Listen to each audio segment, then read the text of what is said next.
Hiya.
Okay, good morning everybody. Welcome to the semi-finals of our Masters 2023. How are you feeling? Tired. How long have we been yesterday? You were doing how's your skin feeling? Not too bad. Not no restriction like this. At least you got skin and those of you athletes in there who are not struggling with their skin this morning. So it's our job today to make sure that these athletes stay super sight. I'm going to explain the format of the comp to you guys first. Semis is very different to the combinations around yesterday. It's not scramble format, it's 5 on, 5 off, which means the athletes get 5 minutes to come out from isolation, find the boulder, and then they get 5 minutes rest straight afterwards. They'll start down this end where everyone F1 off, and then they'll gradually make their way all the way down to the other end of the comp hall until they've done all of their boulders, and then they are kicked out of the building. Afterwards, they will be announced who got through to finals, and the finals will kick off, I think somewhere like 4-ish? Somewhere around 4-ish. The way the boulders work, so there are bits of red tape on the starting positions, there's 4 bits of red tape, 2 for each win, and you have to start with 1 win on those to make your way through the rest of the prize. You will notice there are zones on these prize, which is kind of like a bonus point. It helps to separate people when they can get rid of the tops.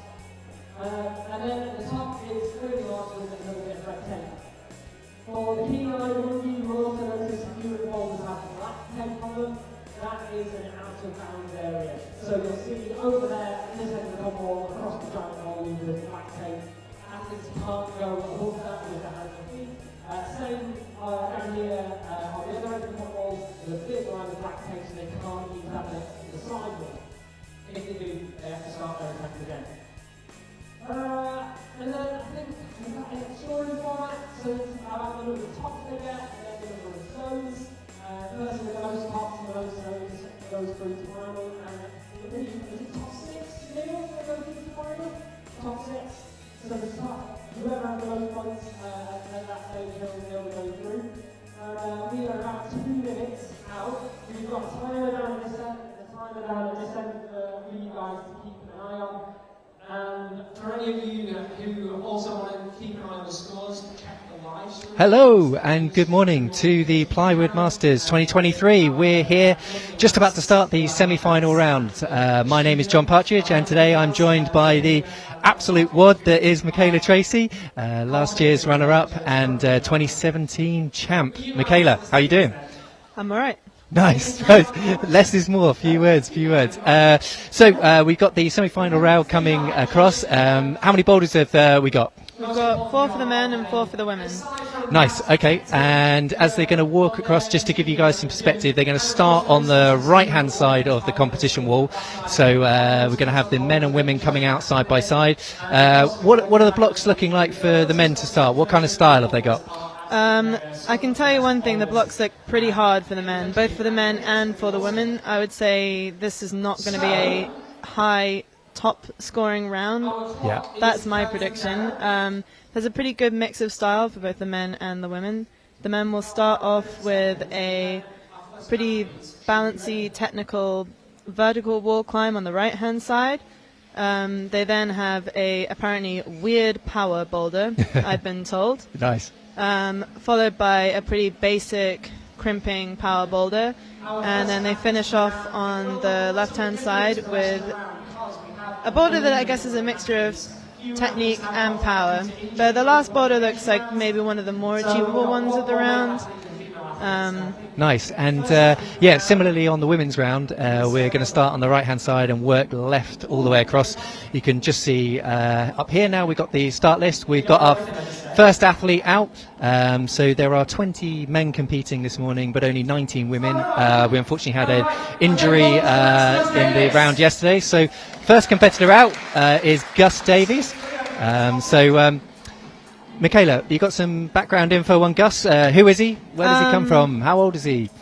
So Gus is one of our younger competitors. He's 16 years old. He comes from Nottingham Climbing Centre. Nice. And so he's one of the younger competitors. Probably not a name that those of you at home are familiar with. How the round's going to work is we're going to have the lowest qualifiers coming out earliest. So Gus qualified in 20th position, and gradually we're going to work through the field, ending up with the highest qualifiers coming out last. So we're certainly going to see a lot of attempts from these early competitors. They're the least experienced, so bear with us. We will see, I'm sure, a lot more tops as we go through, but as Michaela says, it is certainly one of the harder qualifiers. yeah, I think this is a pretty interesting competition because you do have a lot of the strongest climbers in the UK coming here. Like we have Toby Roberts coming up later on, as well as Aidan Dunn and Diane Akhtar. They both have competed for the national team before, I believe. Yeah. And they've been competing for quite a long time. But also you have a fair number of like local legends and people that haven't really competed that much in the past. So I think at the start you're going to see a lot of people struggling, but then also they also have to cater for those really strong climbers coming up later. So yeah, absolutely. Yeah, we, imagine coming out to your first semi-final here.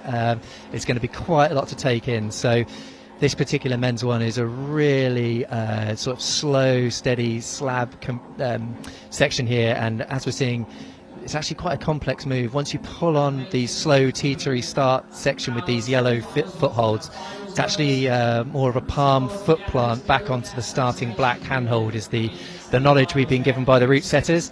So going to take a few attempts to figure this out, but Gus out by himself, always difficult, but he's putting in a good show so far, starting to make progress.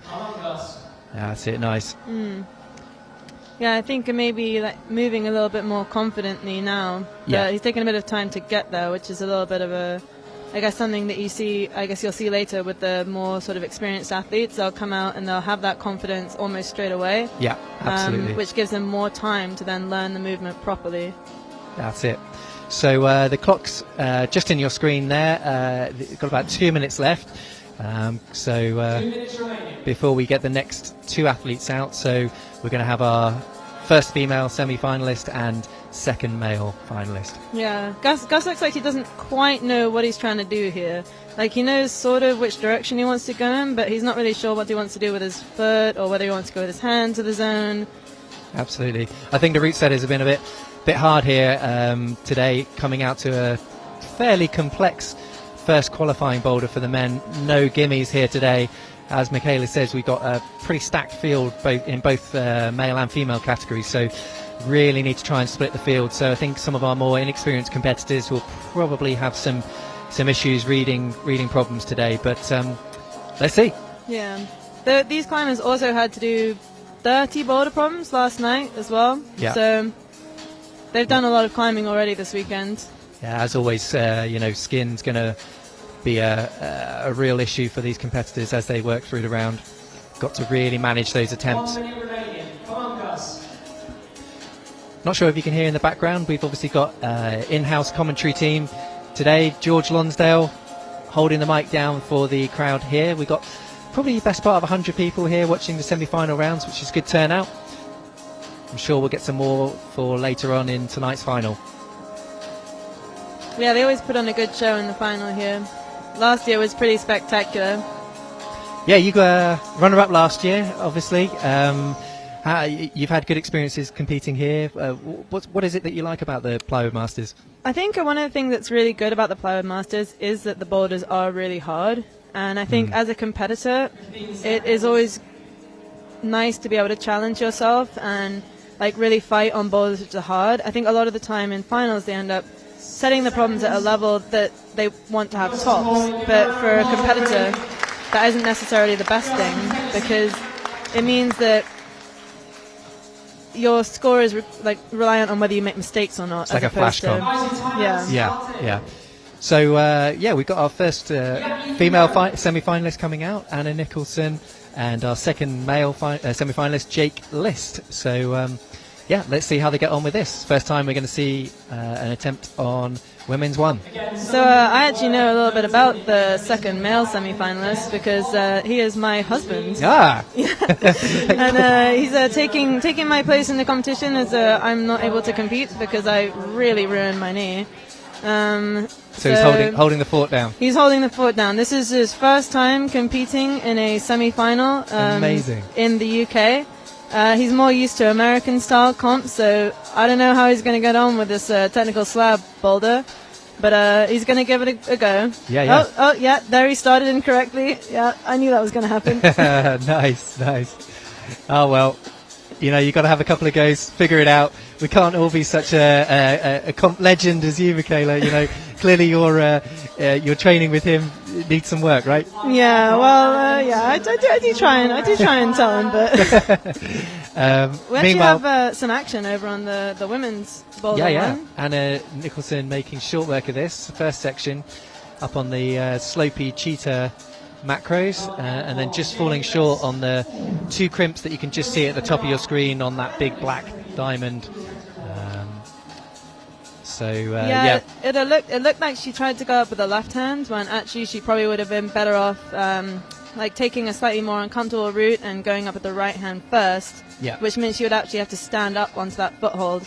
That's it. But I think it's easy to try and take the safe route when you're in a climbing competition, when often it's better just to risk it. For sure. I think that's one of the things the route setters always do well, is that sort of combination of risk-reward ratio. You're trying to, sometimes the most risky method gives the easiest route rather than taking a lower percentage. But here she goes with your method, up with the right. No, that was good. I think maybe she needed to get up a little bit higher and possibly get a heel hook behind that right hold. You spoke with the route setters earlier. Did they? Yeah, I think really you've just got to make that commitment to get to zone. And just a bit of knowledge for you guys. The zone hold on the women's climb is actually the red crimp, not the volume. So she needs to secure that crimp in order to gain zone credit. Whereas on the men's problem to the right, you can see the zone just at the top of your screen there. It is a volume, so he can just tag that volume in to secure zone.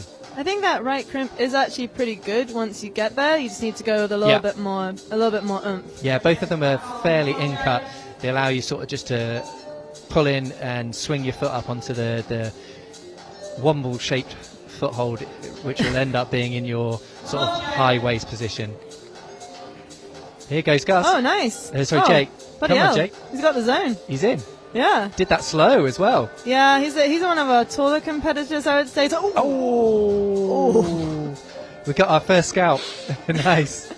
That freshly painted wall has got a good line down now. I don't know if you've seen, but he's wearing the moccasins, which is a pretty old style of shoe, and I'd say it's not the grippiest. But good for the slab. Good for the slab. Good for the slab, for sure. Useful if you can't drop your heel. Yeah, terrible. It's going to be terrible as the round progresses. Hopefully he's going to have a pit stop and change to something maybe more downturn. No, I don't. Well, he actually had a pretty bad ankle injury recently as well, and he can't fit his foot into a smaller shoe. Okay. So he's stuck with the mocks. I think he's potentially calling time on this first boulder as well, achieving zone. Smart, saving some for the later down in the round, and protecting it. But we still got Anna going on women's one. So she's had a few attempts now, getting more familiar with the boulder. I think this realistically, I was going to say this realistically is her last attempt, I think, on this boulder. Yeah, just 30 seconds left. Yeah, trying to crimp the foothold, which is a interesting choice, but Yeah. So that's Anna and Jake's first boulder complete. They're going to go back now into isolation for 5 minutes while we wait for the next rotation. So we're going to have Douglas Spencer and Emily Hearn coming out. Douglas Spencer is a local. His local climbing wall is Boulder, UK, which is where this competition is taking place. Nice, nice. Good to have the local team representing in the semi-finals. So, back out to a 5-minute rotation. Let's see how these guys get on. He's also one of our taller climbers at 6 foot and 2 inches, so he should also be able to take the static route.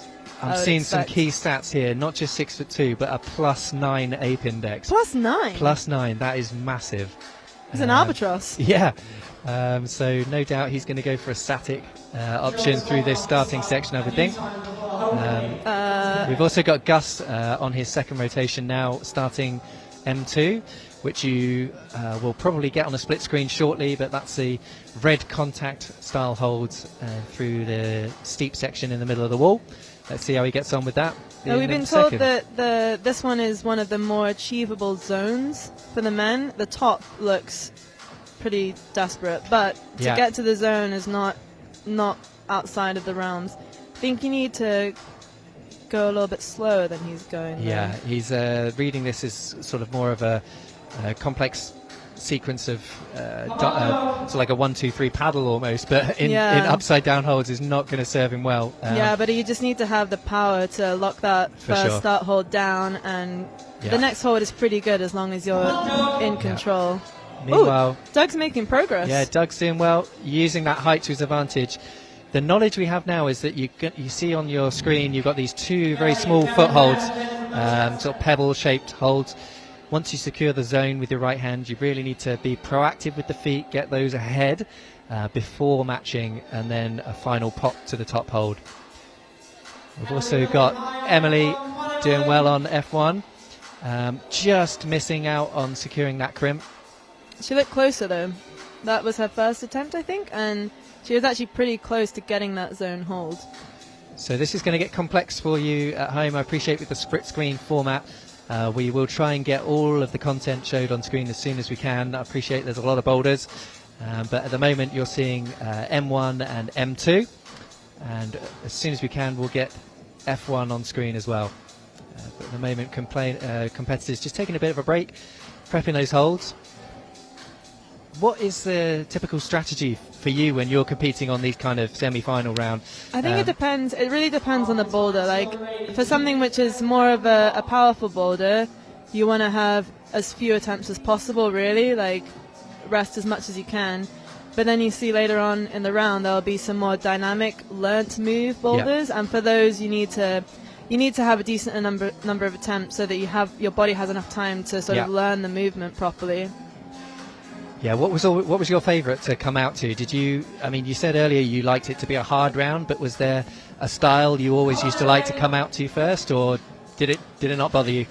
In my experience, a lot of the time we used to come out to one of the more sort of technical, scary climbs, and have a bit of a love-hate relationship with that, because I like challenging myself in that way. Like it's always good to have to fight into that headspace. Yeah.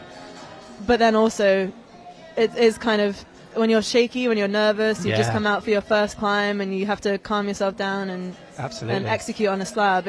It can be a bit nerve-wracking. Well, yeah. Meanwhile, we got Doug here doing absolutely short work of this section, and he's being proactive with the feet now. He looks really good, actually. You've got to get that right foot up though, because there you go. Yeah. Now match it up, and you got to go hard now. George Londell hyping up the crowd. Come on, take your time. That's it. Nice and slow. Smash into this final hold. Got to commit to it. Here we go. He went with the left hand. I think what we've been told is that the beater on that one is that you need to go with the right hand into the shoulder, and then you have more of a chance of holding that top hold. Yeah, the top hold is nicked sehr guter, so you got to go slow and steady and definitely have the other hand on to provide some support. Yeah, but he's having another go. I'm not sure if he's going to have to climb fast through this section. Yeah, I guess it's quite a short boulder once you know the sequence, but I agree, he's cutting it fine. But he's up now, making short work of the sequence. Got to get the right foot high.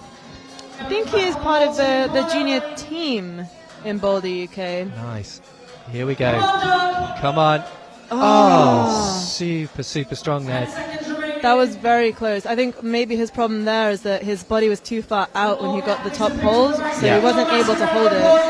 And this is certainly where, like, the experience, you know, you're going to see the guys coming out later, and the errors that they'll be making on the problem will be so much higher. So, you know, they'll have more opportunity to potentially top the problem, whereas a lot of these competitors have really struggled to make progress early on. So I think that's going to be one of the main differences we'll see in terms of the percentage chance of them completing the climbs. We're going to have our first look at females competitors at the female 2, which looks like a pretty interesting boulder. The start doesn't look too hard, and then you have to face this jump move to a slot in the with 2 volumes.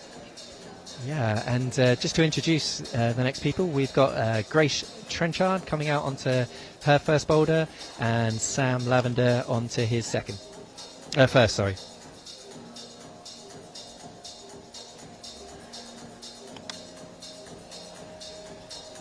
So yeah, this women's 2 boulder is a very fast, complex section of movement. So you're going to pull on in a fairly comfortable position on some good holds, tag in a right-hand crimp, and then you've got to be really positive with the feet, standing on a semi-hidden slopey crimp, and then from there, as Michaela says, you've got a sort of a complex dyno to a slot and a foot plant out left. So that's a lot for the women to figure out on this one. The first couple of holds look pretty good though. So yeah. Ooh. She does not like that. And familiar face to Michaela on the second problem. These contact holds. Yeah, I'm honestly kind of surprised that he's struggling on this move. I would have thought it would be something that he could achieve but you say relatively easy. He's got quite a long wingspan, so to get to that static shouldn't be too much of an issue, but it's his first semi-final round though, right? It is his first semi-final round. Yeah, that's a lot to take in. And he looks like he's struggling a little bit with the mocks. Yeah, but making short work there, getting the drop knee in. Come on. That's our first progress we've seen on men's 2. And now is where it gets really, really... Yeah. So I think that was more of an error in beta there. He missed out. There's a big right knee bar, which if you can get that big right knee bar, you're really locked in to get to the next hole at least. Although after that, who knows what you're supposed to do. So that's the first zone we've seen on M2. We're going to get that on your screen as quick as we can. Meanwhile, you are seeing Sam Lavender on his first block on the big yellow starting footholds, and we're seeing Grace on her first boulder. Yeah, I think if you're not tall enough to well, actually he does look like he's tall enough to get into that space, but it does look like if you're not tall enough to span comfortably between those 2 volumes at the start, then the move does become a bit more challenging. Yeah, for sure. Absolutely. We've seen quite a few different methods so far, but generally speaking, it seems to be the slow and steady teeter across to that left triangular volume with the right foot back step as the best method. Interestingly, we haven't actually seen anyone do the foot plant method, which was kind of the knowledge suggested. Oh, just about holding on there. That was pretty impressive.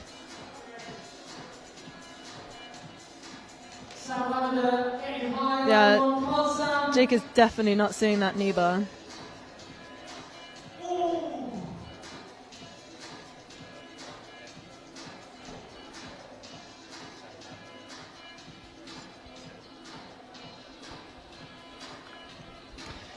So yeah, here we go. We've got our split screen up. So just to give you some perspective as to what you're seeing, top left-hand corner is your first problems for men and women.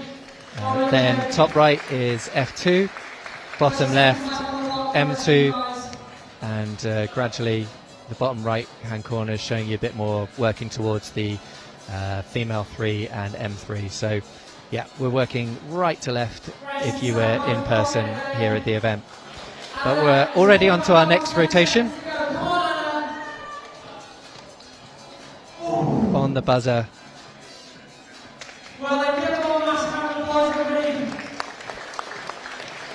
So the first boulders have been on the more sort of vertical part of this wall, and as we move across onto the second and third boulders, we're going to get into more of the meaty overhang section, which is historically more what Boulder UK has been about. This next men's boulder is pretty typical Boulder UK. It's just boning on crimps. Classic. That's what you expect from a Boulder UK comp, right? This bottom left-hand corner of your screen, M3, is the real classic Boulder UK crimp test piece, working through the big black blocks volumes. Next up on M1 is Ilya, and I cannot pronounce that last name. Let's but just stick with Ilya. Yeah. He's from Kazakhstan. Yeah. Which is cool. International competitor. Yeah. Fairly high as well.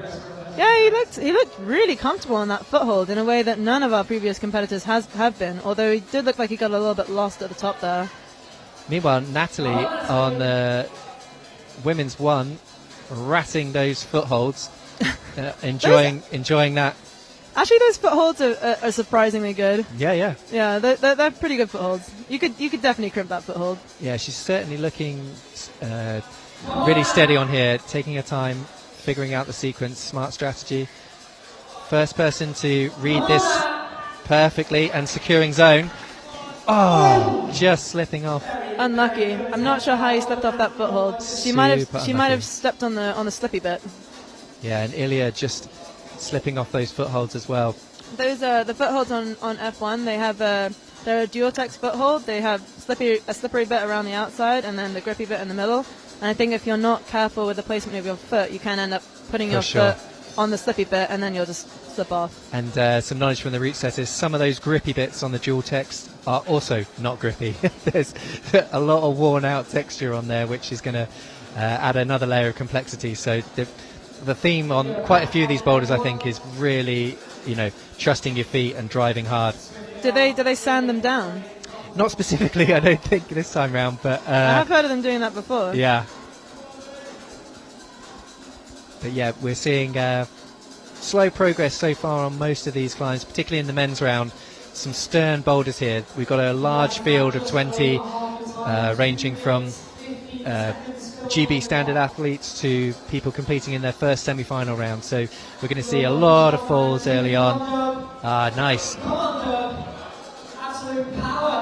Doug making good progress. Making short work. It looked like he just lost tension a little bit there. Yeah, he read the sequence sort of palming into the left hand really, really well. That's the knowledge we got from the root setters. Stand strong on your feet and really just drive up. Gus looks like he's throwing in the towel on M3 already. Just not his boulder. Yeah, I think it's a good strategy. It's a long way to go for him. First semi-final, I believe, as well. So understandable, not wanting to get too powered out. That third problem is really, really crimpy, powerful through the steepest section. So yeah, sometimes when you're on a climb, you just know that you can't do it. And normally, I guess you would sort of stay out and pretend that you're resting and pretend to have a couple of goes. Yeah. But I guess he's just like, well, why would I do that? I kind of have admiration for those people who have the strength to just be like, nah, not for me, rather than feeling compelled to stay out and try the boulder. I kind of admire that. Well, I have done boulders by mistake after staying out and trying boulders. I might as well just stay out and give it a go. That's kind of how I describe my entire competitive career. Is just somehow falling up a few boulders occasionally. Yeah. Nice. But yeah, we got Natalie on her next attempt. I think this is just her second attempt here. Yeah. Yeah. Nice. Looking good. Securing zone. She's got to be really strong now to come into that second crimp. Yeah, going with the right foot seemed to make the move to the zone easier, but then you end up having to do that foot swap, which is not ideal. Yeah. Yeah. I think once you get to that crimp, because it's facing the other way, any kind of foot swap is going to take the weight off that hand, which is going to make it even harder to hold. So, as you said earlier, I think potentially taking the harder way earlier serves you better in the long run. Yeah. But good route setting. Yeah, it looks like really good route setting this round. So for those of you who can hear our in-venue commentator behind, we've got Catherine McDougall coming out onto female 1 and Christy Forward coming out onto his first boulder. We've had 6 men so far and 5 women come out, so we're getting through the field quite quickly. Lots for you guys to see on screen. We've got our first female competitor on F3, which is the lapis yellow macros, again through the steepest part of our comp wall here, and that's on the bottom right hand corner of your screen. Catherine McDougall is a pretty strong competitor. She and her whole family actually are regulars on the youth circuit.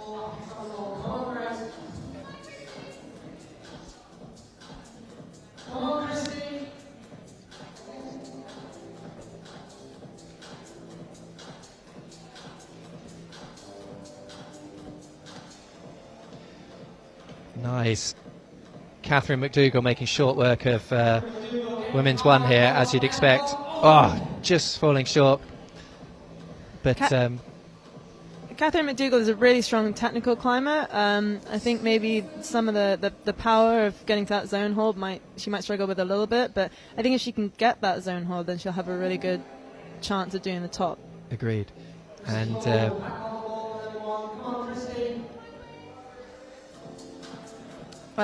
women's 3, which is this one with the yellow hold. I mean, this looks like a pretty hard physical boulder.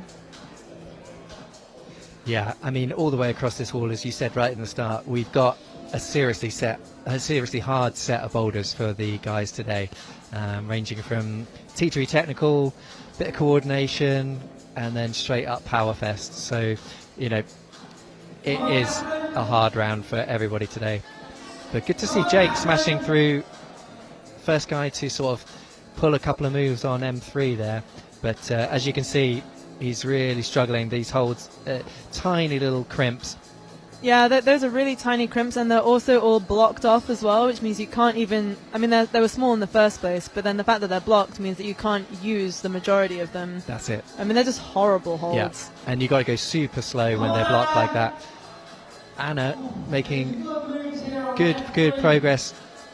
So I've been told by the route setters that to do this next move, you actually need to move your toe hook in from the far right hold to the right hand start hold, which then sets you up better to do that jump out.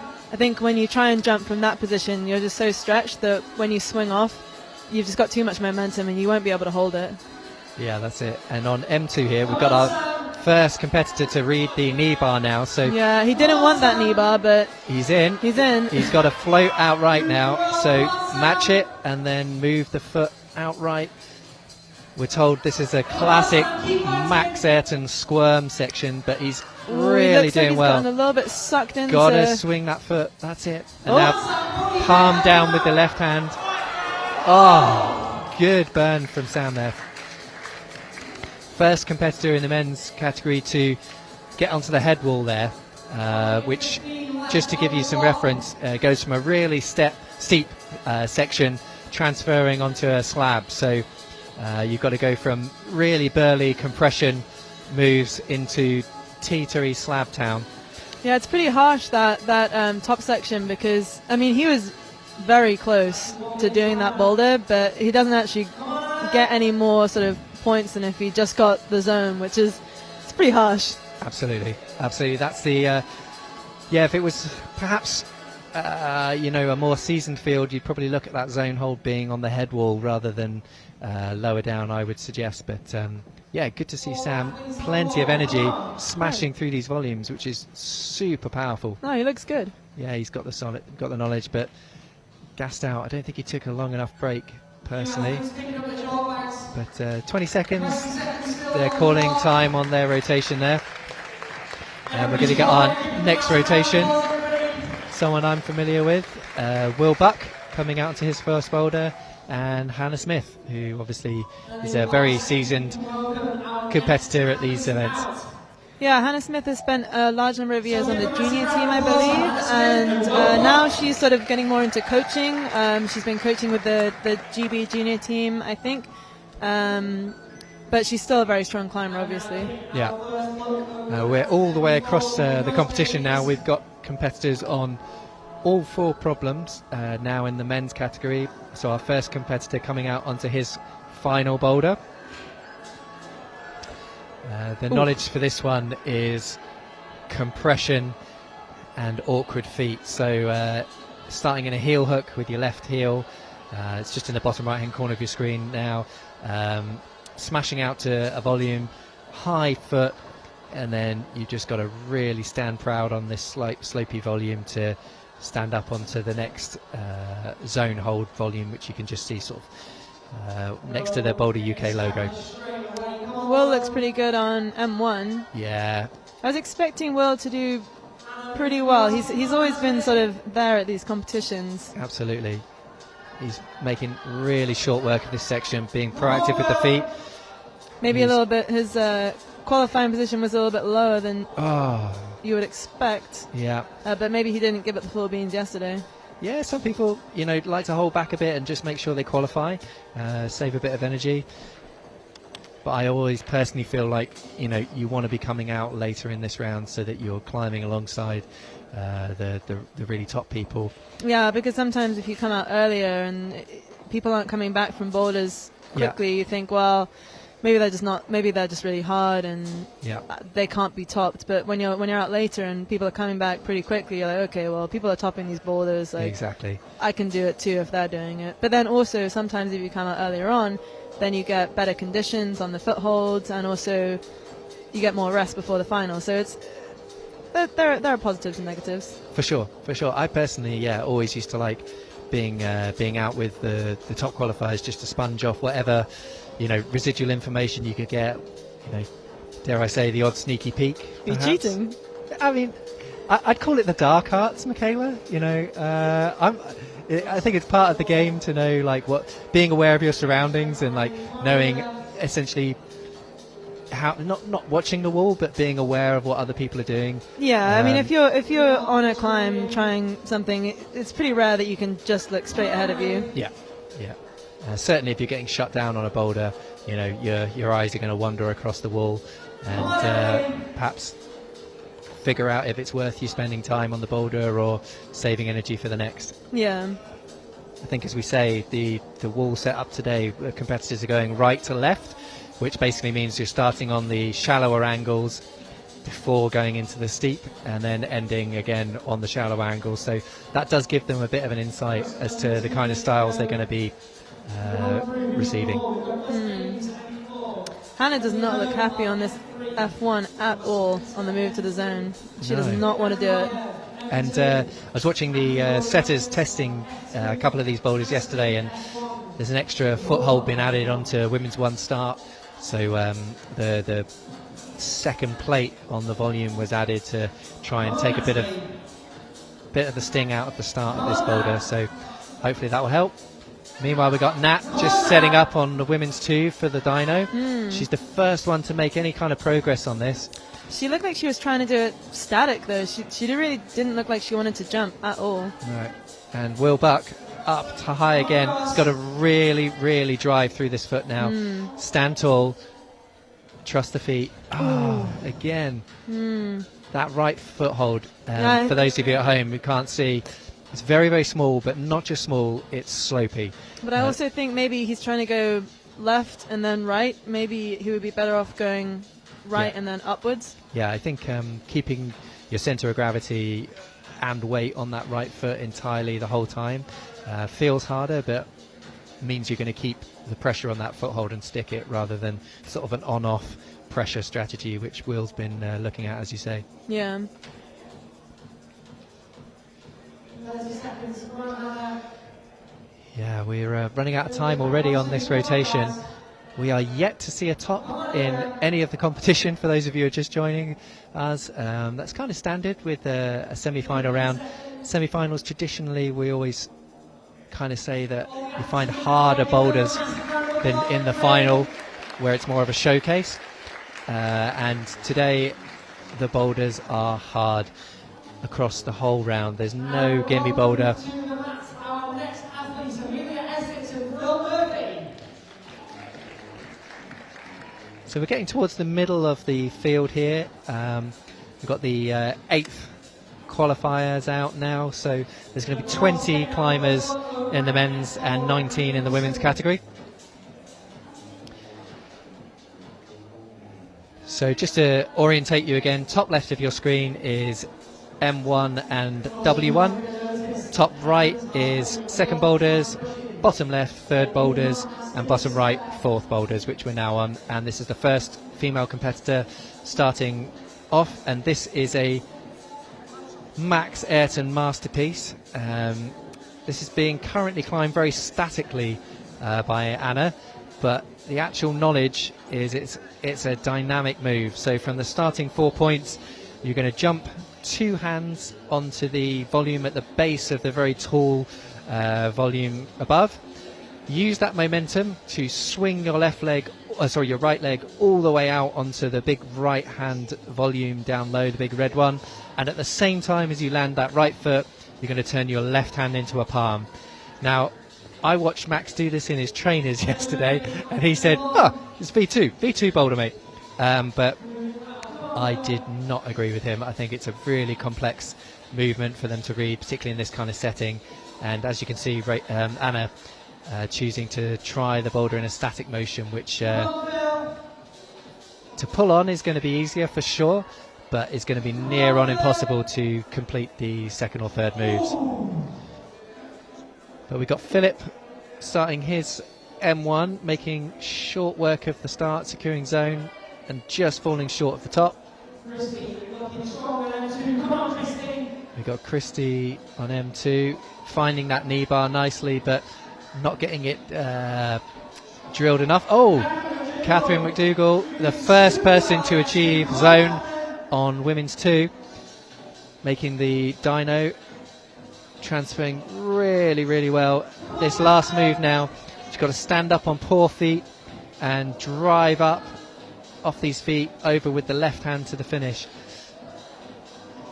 Seasoned route climb, you can see her here taking a bit of a chill, getting some energy back, but she's really got to work hard getting those feet up before smashing over to this next one. Come on, Catherine. No! That is not the knowledge. We're told it's a drop knee off those bad feet, rolling over with the left hand to the top. Yeah, so one of these moves where you have to go sort of positively, but not too much, because that hold at the top is not very good. I think really you want to get it with your left hand first and then your right hand, and you can sort of just about hold it with 2 hands. But with just the one, you'd be lucky. Yeah, absolutely. I think given how slopey that right hand is, you're going to have to be seriously good at dead hanging to stand a chance of going to that dynamically. Yeah, it's one of these confidence moves. Yeah. But yeah, we've got competitors going high in the men's category now. We've got people high on M1 and M2, but those final moves are tricky. So yeah, still not seeing any tops anywhere in the field just yet. We're getting lots of zones secured, and as the field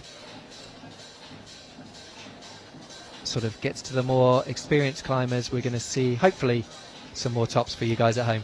Yeah, I would say tops are coming. They're coming. We hope so. Some alternative beta from Anna on the left hand, the final boulder, women's 4. Trying to go static on that move. I have been told definitively by the route setters that it is not possible to do that move static. They've done some. I think they thought maybe it might be possible when the screw holes were available, but they've filled in those screw holes with some screws. Yep. And now you can't crimp the screw holes. That's it. The old triple screw. The old triple screw. Classic. But yeah, I've been told it's not possible to go static, but you never know. Yeah, I think also Anna's obviously one of the taller female competitors, so maybe, as you could see there, she could sort of get up high and try and plant that foot out, but really going to be hard to generate the momentum you need to do that. And the sort of potential for the static option, it's kind of it's a red herring. Like it makes you waste time trying to do it static, when actually if you just use that time trying to learn the movement, it's actually not that hard, because the foot's really good and the hand plant is really good. Yeah. You need to learn the move. But that's what makes these comps so hard, right? You've got to try and figure all of this out on the fly within 5 minutes, and if this was a normal session down the wall, I'm sure they'd probably figure it out after some time, but pressure and time is not their friend today. Out for the women, we have Jess Claxton Daniels. I saw Jess climbing 2 weekends ago. She was looking pretty strong.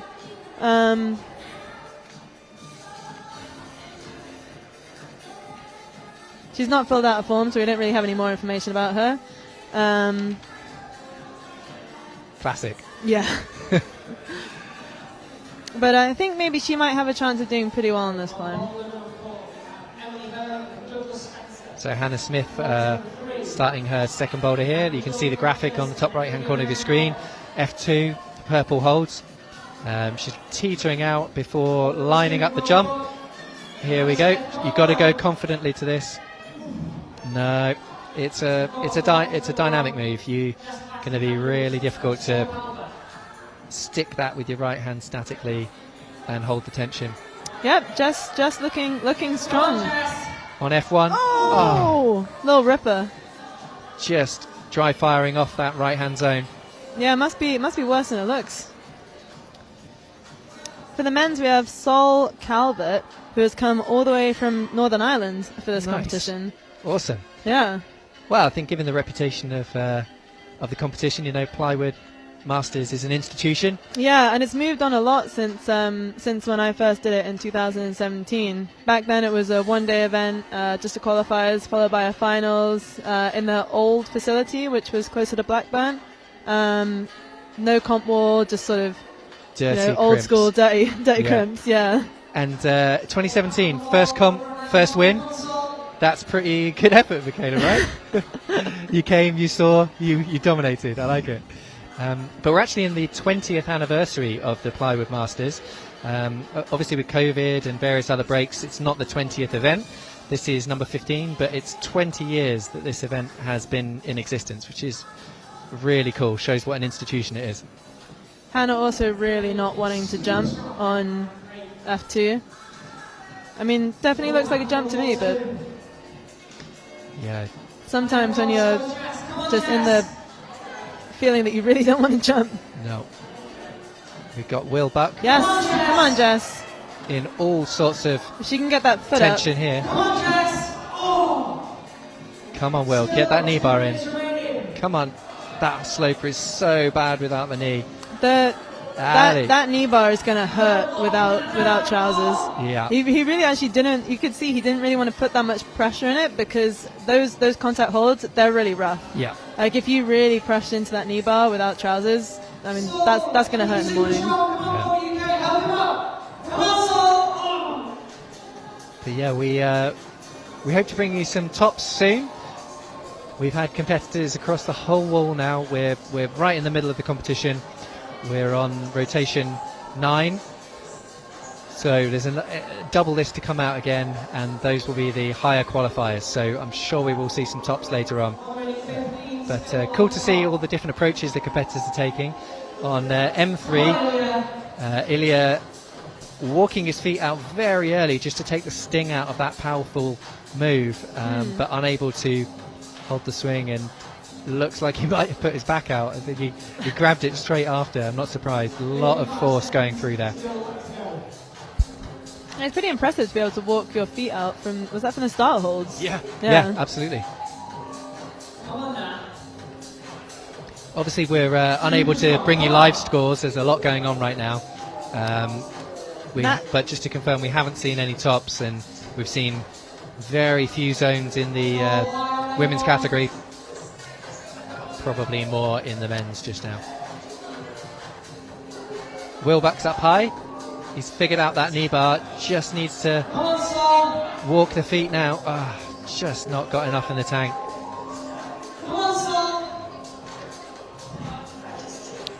Matt looking close on F3 on that dyno move, but couldn't quite hold it.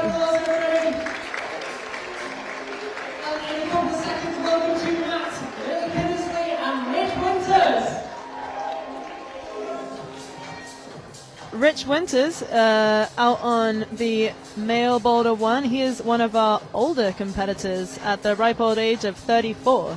I used to compete with Rich actually in the junior. Well, obviously not against him because he's a man, but yeah, he was climbing in the junior category. He was on the junior national team at the same time that I was.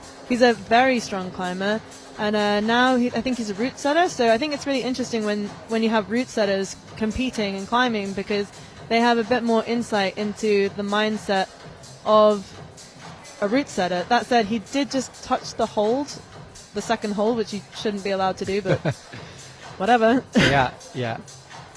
No, it's good to see Rich representing for us oldies, giving me some inspiration. Yeah, how old are you now?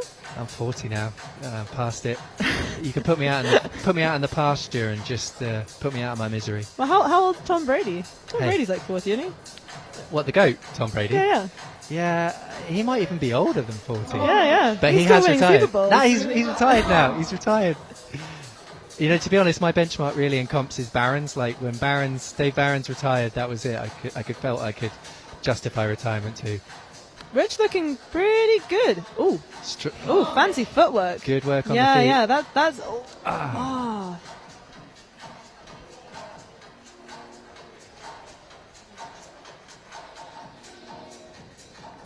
Yeah, just going back to F4 on the bottom right-hand corner of your screen, which Grace is on. This is a really difficult boulder to read because the way to do it is extremely dynamic, but it just looks like it should be a slow boulder because there's grips, and nobody yet has tried it the dynamic way. So, yeah, we shall see how we go on that. I don't know. I read it as a jump straight away. That's because you're a seasoned World Cup finalist, you know. Yeah. Well, I think maybe just a lot of time people are sort of scared of dynamic moves. They don't want. They would rather do it static than do it dynamic. Yeah. But I think maybe later on you'll see some of the competitors coming out reading it as a jump straight away, and then maybe they'll try it once static, but then after that they'll see that it's not possible, and they have a sort of better idea of what's possible within the time frame allowed. That's it. Meanwhile, Rich is back on the slab, up on the really, really small crimp. You've got to absolutely bone that right hand. Yeah, I think that little walk through of the feet is really interesting because it means that you don't need to step on that left foothold really, in a really off-balance way. You're sort of always in balance until now. Now there we go. Out He's of balance. Prepped his feet. Got to keep the weight on the right foot though. I think with Rich being one of our shorter male competitors, he's only 5'8". You can really see that difference there. It looks like he's got so much distance to travel off that right foot. And a minus one ape index. Oh, that's hard. Yeah.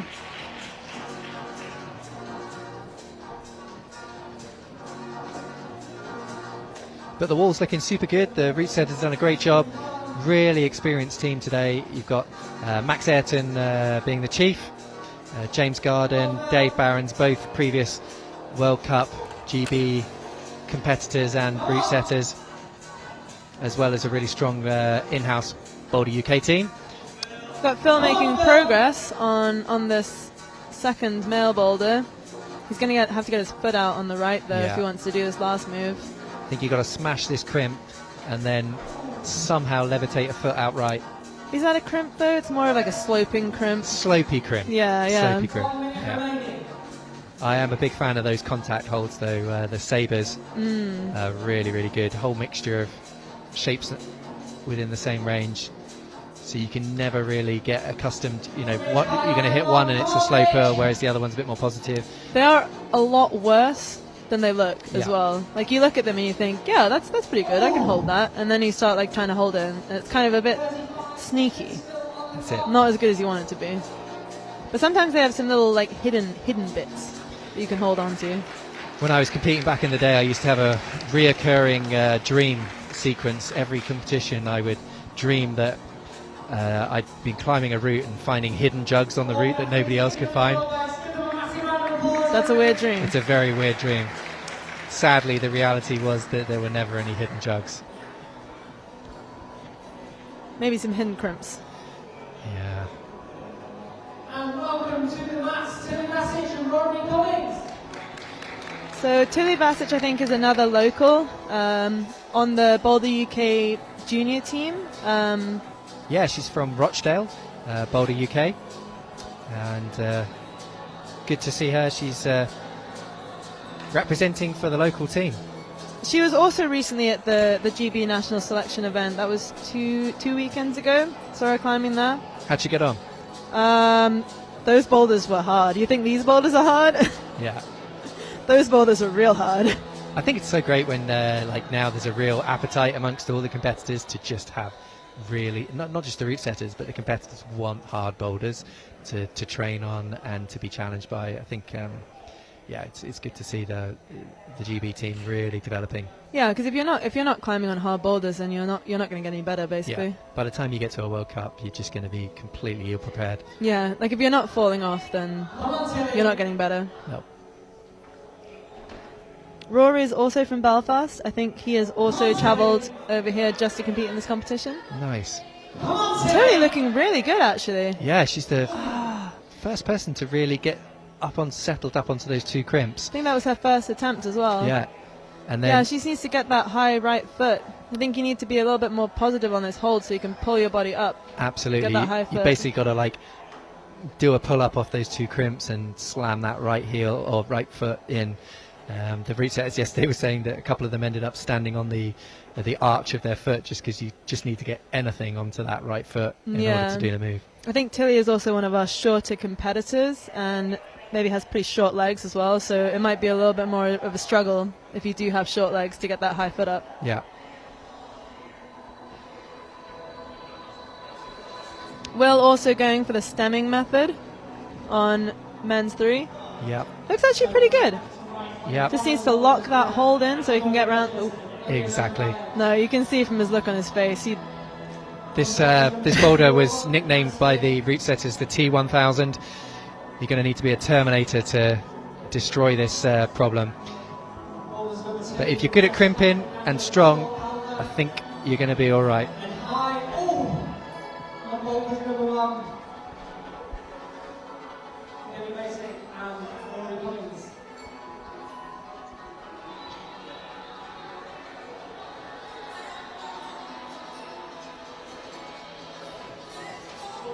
Just looking across the wall now, we've obviously had a lot of competitors through on these boulders. Which, if you were competing today, Michaela, which one would you be psyched to try first?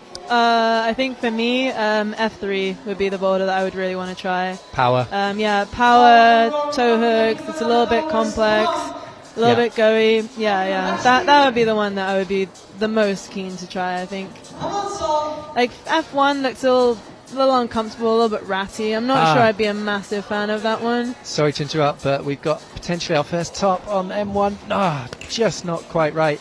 But the method there was super good. I did everything the same footwork wise, but moved his right hand down slightly so he can match the right hand hold, which was definitely good knowledge. Allowed him to keep a lot more weight on the right foot. I think next time we might see potentially our first top. We've got 1 minute and 20 seconds left. Fingers crossed. Tilly looked close on her first attempt on F1, but it seems like maybe she's not quite resting enough. Like based on her first attempt, she probably could have done it with one more go. So I think perhaps she could have rested more and then had more energy to do that top section. But instead, I think she's had 2 attempts since then, and that's all in sort of 4 minutes time. So now she's starting to look a little bit powered out, which is a shame, and more of a tactical error here. Yeah. Jess is persisting with this foot option, which just doesn't seem to be working. I think keeping the foot in close to the start hold just means that you can't really. That one's better, but on F2 this is top right hand F2. corner. Yeah. From your experience, Michaela, like in that instance where she's obviously got a set sequence in her head that she thinks is working, how difficult is it to sort of adapt on the fly and figure things out? Well, I think it depends on experience. Like you have to have the experience to look at yourself and be like, well, what am I doing wrong? Because it's easy to think, oh, these boulders are really hard, they're impossible, I can't do it. When maybe you're just doing something wrong. Yeah. See, now she's trying the proper foot sequence and actually stuck the zone. She stuck the zone on the buzzer. On the buzzer. That could be really useful for her. Yeah. Sticking the zone on that. Not many people so far.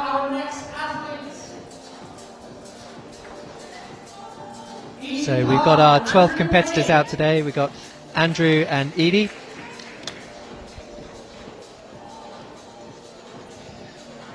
Edie's from Chesterfield and her local wall is the depot, so representing for Sheffield scene.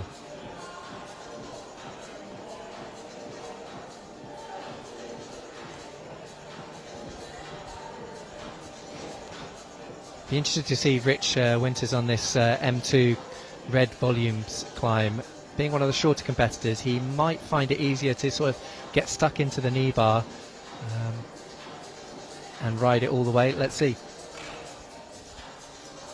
Catherine McDougall going for the static method on F4. Yeah, she's going to struggle to release that and generate the momentum.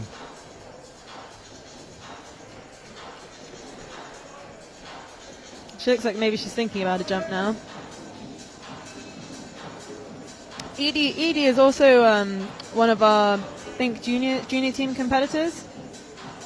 So progressing into the seniors.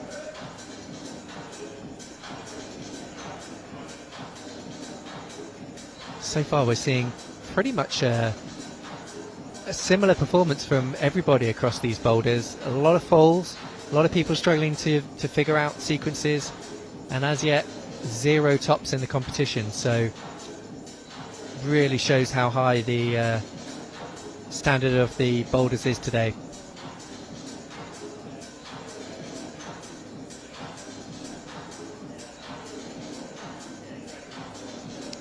Lily Kinnersley making some good progress on F2. Yeah. Just setting up for the jump now. Gotta go for it. Come on, go strong. Don't overthink it. Yeah, nice. Just needs to commit more next time, I think. Yeah, she just tried to go with the right hand. She almost looked like she was trying to static it, but I don't. Unless you're a giant, there's no way you're going to reach that static. Yeah.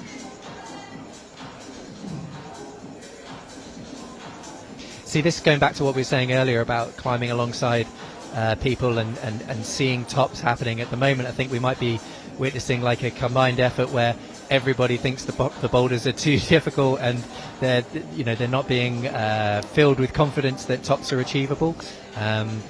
Hopefully, as we go down with the stronger qualifiers, we're going to see. Or maybe they just are difficult. Combination. Yeah, Rich Winters getting stuck into these volumes now. Got to really stand tall, push up into those undercuts. Unfortunately, just too extended in the arms there, not able to reel it in onto the bicep. So those kind of moves, you need to be past 90 degree on the arm, otherwise it feels really, really hard to pull in. Oh, Catherine trying the jump out. I think maybe that was the first time she tried that jump. I hadn't seen her trying it before, but I think she can kind of feel the move a little bit now. She can tell that it's possible. Yeah. So I think we'll see her try that jump method again. Nice. With 128 remaining, I think she will have time to potentially do that jump. Same with Lily. Lily's got a sequence. She's crimping onto one of the screw holes on that X-Colt left hand before getting into this undercut, lining it up. Just needs to commit more to the jump. There, Catherine again was close on that jump. We've got Edie trying to stay controlled, getting the heel in. 55 seconds still on the clock. Yeah, Edie's one of the shorter climbers as well, so she really has to go for this move. Rich Winters, yeah, Oh, he's getting up up there. tight. Not quite getting the good part of that volume. At least he's in trousers, so he's got a good shot on the knee bar. Yeah, but those are Baggy. yeah, baggy sweatpants. Those are not good knee barring trousers. No, Yeah, you don't get the friction. but he is fashion. If that's what fashion is. Yeah. Edie got we've seen this interesting technique on F1 a little bit. It's the ass bar. It's a relatively common climbing technique where you just sort of sit down on Just a hold. Get your limbs on. Get on board. It's pretty relaxing. It's always fun when you find one of those. For sure. But that's another rotation gone. And we're going to have fellow Southerner Nathan Whaley coming out for his first boulder, and Rebecca Stevens. Nathan is a very experienced competitor. Yeah, knows the deal. Nathan, I've known Nathan since he was A pup. a youth. Yes. He's really strong. Yeah, very strong on the board. But I think Struggles a little bit more with some of these technical climbs, but he's definitely been working on that aspect for of his sure. climbing. And he's a much more rounded athlete than previously. He's really worked on his weaknesses. And Rebecca is a local climber, Rebecca Stevens, out on F1. She is also she's more of an outdoor climber. Very strong. Has been doing some pretty quick pretty quick ascents of some climbs around the Peak District, I've been told. And she's been getting back into bouldering competitions. So I think this is the first bouldering competition she's done in a while. So it'll be interesting to see how she does. Should be strong on those crimps if she's been climbing outdoors. well, she's making short work of this first section now, looking very chill. Needs to be positive with the feet before going up to this crimp. Nathan taking his time, keeping those heels down. No, just not high enough with the right foot.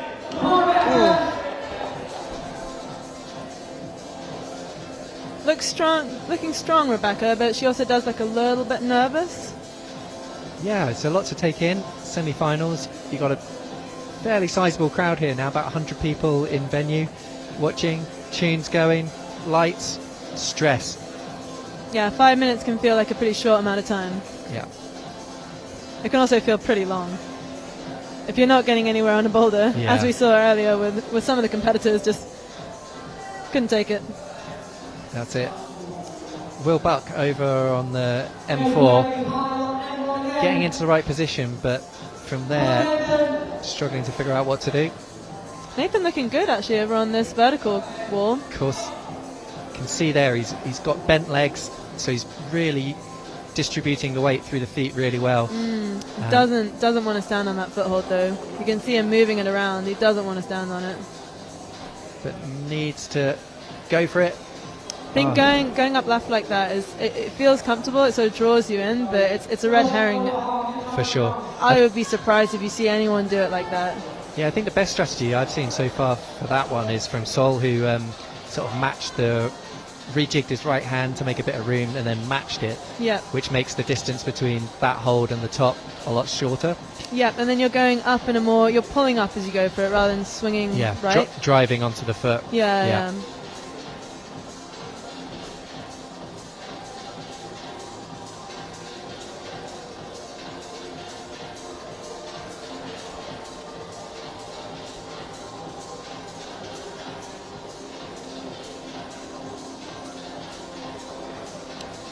Got Jess back up on women's one.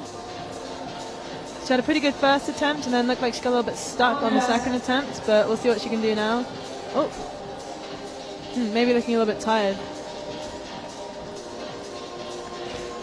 Yeah, we're seeing a lot of attempts here, and unfortunately not much progress in some of the later problems. Not a zone secured on anything past M2 or F2 at the moment. So it's certainly around where the difficulty progresses all the way across the wall. So to clarify, we've had zones on M1, F1, F2 and M2, but nothing any further across the wall. Definitely no gimmies here. No, not at all. Come on, Nathan. Nathan's got a really good hand position for that right hand this time. He's left himself a bit of space. Really crimping on those volumes. That's it. Now he can come in and match a bit closer maybe. Go on, Nate. Come on, Nathan. There it is. Figuring it out now.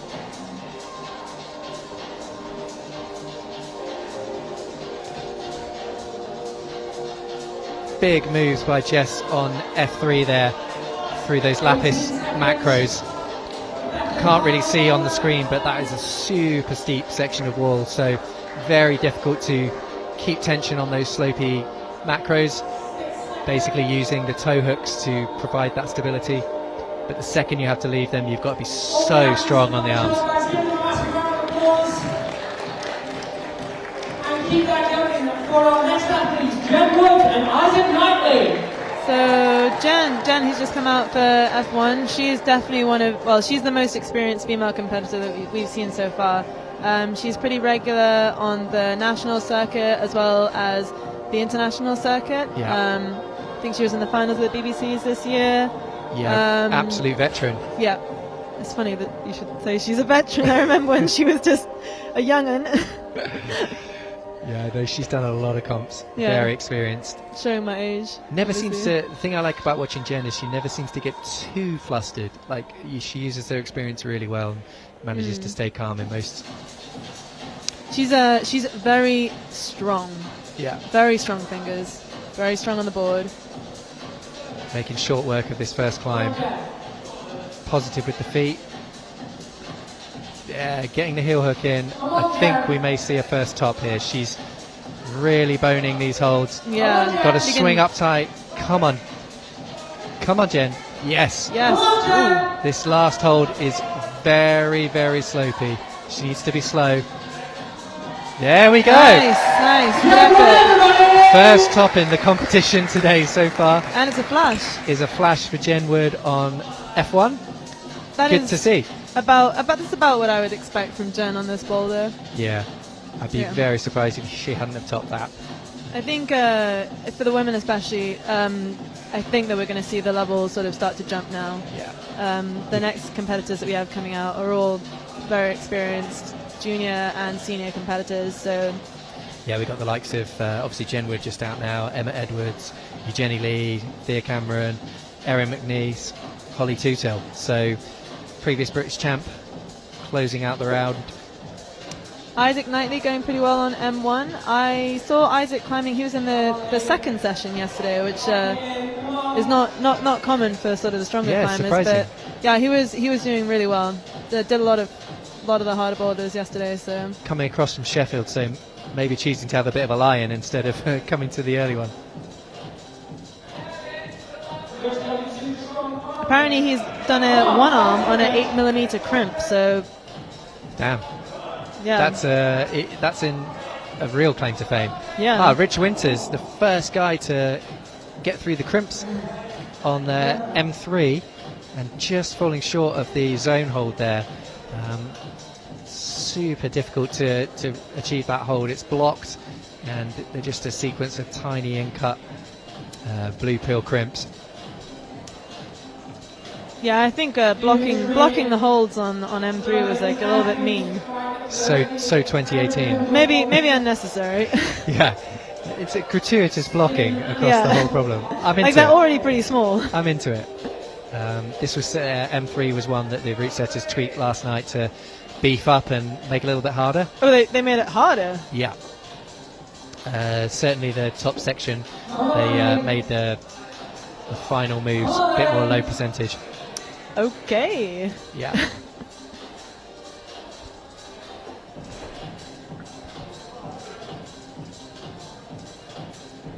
Edie looking pretty good on this jump here, but she looks like she really needs to commit a little bit more and go with two hands and commit to the foot plant as well. She looks like she's sort of jumping and hoping that she might be able to hold it, but yeah, I think you need that foot plant really. You need to actually drive properly through your legs to get it. That's it.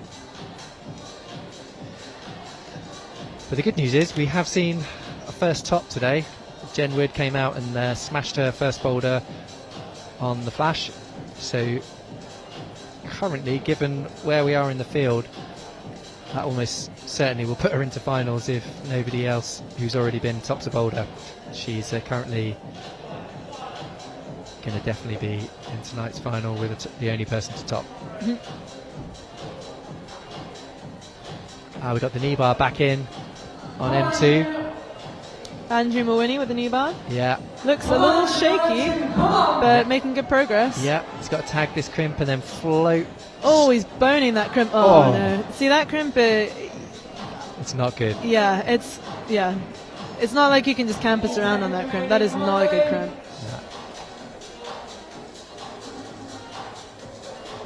As you said earlier, you know, these guys have done a 30 block tour yesterday, so done a lot of climbing already. Yeah,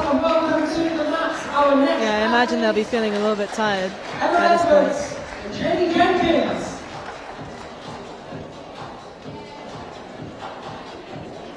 For the women, we have Emma Edwards. She is one of our junior competitors, still in the juniors, but looking strong. Yeah, she's had some good results in the youth 12th at Youth World Championship, so no slouch. She'll know exactly what to do on these boulders, hopefully. Jamie Jenkins also should be one of our youth competitors. He is 17 years of age. And from North Wales. Nathan Whaley loves this kind of style. Pretty sure he's smashing through, not even needing the knee bar to get established. Now he's got to well here. Keep it tight as he floats across. Now he's got to swing that. He absolutely read it correctly, turning the left hand, but just one move too soon. Yeah. First, you've got to float that foot out, keep a stable position before pushing it out. Oh, Emma looking good. Yeah. Ooh, just slipping off there.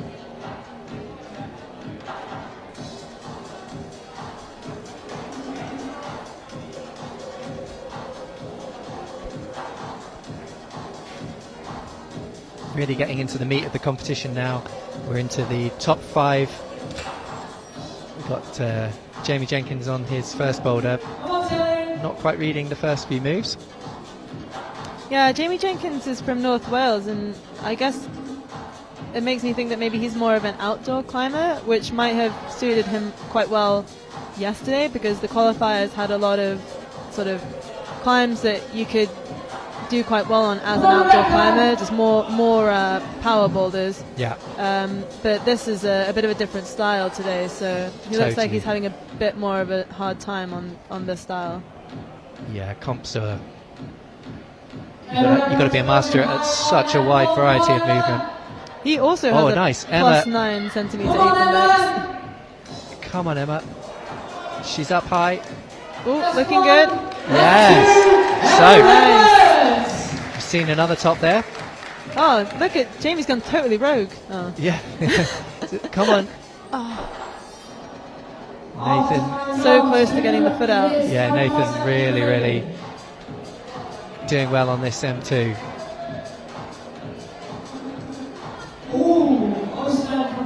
Interesting attempt from Rebecca, trying to go for a hand plant instead of a foot plant. I would be surprised if that method worked, but I think as a competitor it's good to try things. For sure. And it's I think she's sort of figured out that it is a momentum move, but exactly how that works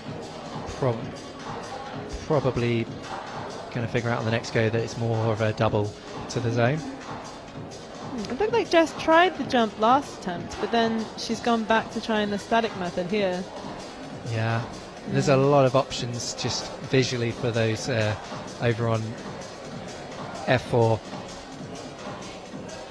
We've got Tilly up on the yellow power boulder. Yeah. She's getting not quite enough power. She's made short work of the first couple of moves, but not quite reading that you have to adjust the toe hook in to a more central position to allow you to release to the next handhold. Especially if you're one of the shorter climbers, I think that toe hook is just so far away. Yes, we've seen a top. Jamie, first top in the men's category. Out of nowhere. Yeah, just absolutely smashing that last move. He's obviously used to standing on small feet. Yeah. Good work. Huh. So that at last we've seen a top in the men's category. That's interesting because at first he didn't look that good on this boulder, and then it seemed like he was able to learn it pretty quickly. So you've seen people have their first attempts and getting almost up to the top and then not improving, whereas his first attempt was not really that good at all, but it looked like he improved very rapidly and was able to stand on that foot and make it to the top. So yeah, really impressive climbing. Nathan really frustrated on this second boulder, just dropped the top hold, and now just run out of time. It's quite a complex boulder, a lot of moves to do in 30 seconds. Oh, Rebecca really close on that jump. It looks like she understood what she has to do now, but I don't know if she's going to have enough time to make it up again. She's going to try, because the zone might be critical. 10 seconds to get the zone. Come on, you got to go quick. Ali, there it is. There it is.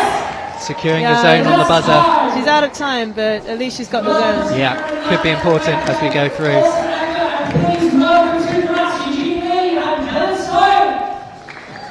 Eugenie is also one of our more experienced competitors. She's made real sort of progress in her climbing this year. She's looking really good this year, Eugenie. I think this year she may have made it onto the GB team, although that's not confirmed. What do you think has been a real change to her game this year? Well, so she's always been a really, really good climber, really good technically, and just a really natural climber. But she's made real gains in terms of her strength and power this year, and I think it's really showed in her climbing and in her results. For sure. Jen starting up her second boulder. I think she's probably going to be able to read that it's a dynamic move. Let's see how she goes up on the flash go now. Reading straight it away. First time. Doesn't even need the foot plant. She just held on to the volume of the palms. Yeah. So we saw Catherine McDougall getting high on this boulder, but not quite finishing it. Let's see if Jen reads the high feet left-hand roll. She's got to get her feet set. That's it, Jen. Come on. I think her foot just slipped as she went for that. Left foot pop. Yeah. Helpful. Dylan, who's on the men's boulder one, he's also one of the younger competitors. He's 16 years of age, and I saw him the other day. Jenny. Just seeing Eugenie top out easily on F1. But I saw Dylan climbing at the Rock Fest, which is at Rockover in Manchester. He's a very, very strong climber. I think obviously not as experienced as some of our older competitors, but that's just because of his age. And I'm sure that as he gets older, he'll be one of the strong contenders in the UK. For sure. If you're qualifying this high up at an event like this, you're going to have a good career, I think, in comp climbing. Apparently he has a plus 13 centimetre ape index, but he's kind of short, so I guess he'll grow into it. Yeah. Only climbing for 6 years, which is insane. Yeah. I think increasingly now you see when people are 16, they've been climbing since the age of 5 or 6 or something, so he's only been climbing since he was 10. So yeah, impressive. Jen's back on F2, again smashing out the jump. Yeah, making it look easy. Yeah, she's got to be using the knowledge she's gained on that first attempt to hopefully figure out the position on the feet. Come on, Jen. Drill those feet. There it is. See, that's it. With the two hands. Yeah, the old 1-2 slam dunk. 2 hands is always better than 1. For sure. So that's the first top we've seen on F2. Jen leading the way with a flash on F1 and a top of F2. I think 2 attempts. Yeah, looking really good, Jen. Dylan, come on. Dylan on M1. Super slow and controlled, trying to lock out the move to the top, but not quite enough in the tank. You've got to go a little bit dynamically on M1. I think that's what you get with these semi-finals when you have such a split field like we do here. A lot of the earlier competitors just making the climbs look impossible, and then you have the later competitors just looking like they're not struggling at all on them, which is... Yeah, I mean, you can't buy experience, right? You know, these competitors coming out, even though they may be juniors, they've done a lot of comps over the years to get to this point. And, sometimes, being young, you've not got the, the pressure as well, which is a big factor. But Dylan, again, getting straight up onto the top section. He's got to go a bit quicker this time. It's not a lock, mate. Give it a bit of a pop. He's really standing well on that foothold, though. He is, but it's kind of like, because he's not putting his left foot onto a hold, he's really struggling to generate any upwards push, whereas he's just using that plus 13 to try and lock it down into what is a terrible sloper for your right hand. So yeah, he needs to push up a little bit more out of that hold. Exactly, yeah. But he's got 30 seconds and going for it again. Fair play.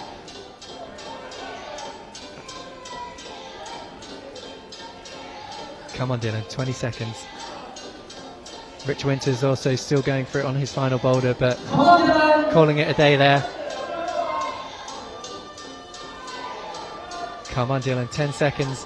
Go big, that's it. Bit of a push now, come on. Give it some. Oh, he's gonna run out of time. No. A little bit of hesitation at the end there. Really Still, cost him. very good effort from Dylan. We've got big hitters coming out now, both categories. Thea Cameron, and of course, a name that everybody in the UK comp scene is excited about, Toby Roberts.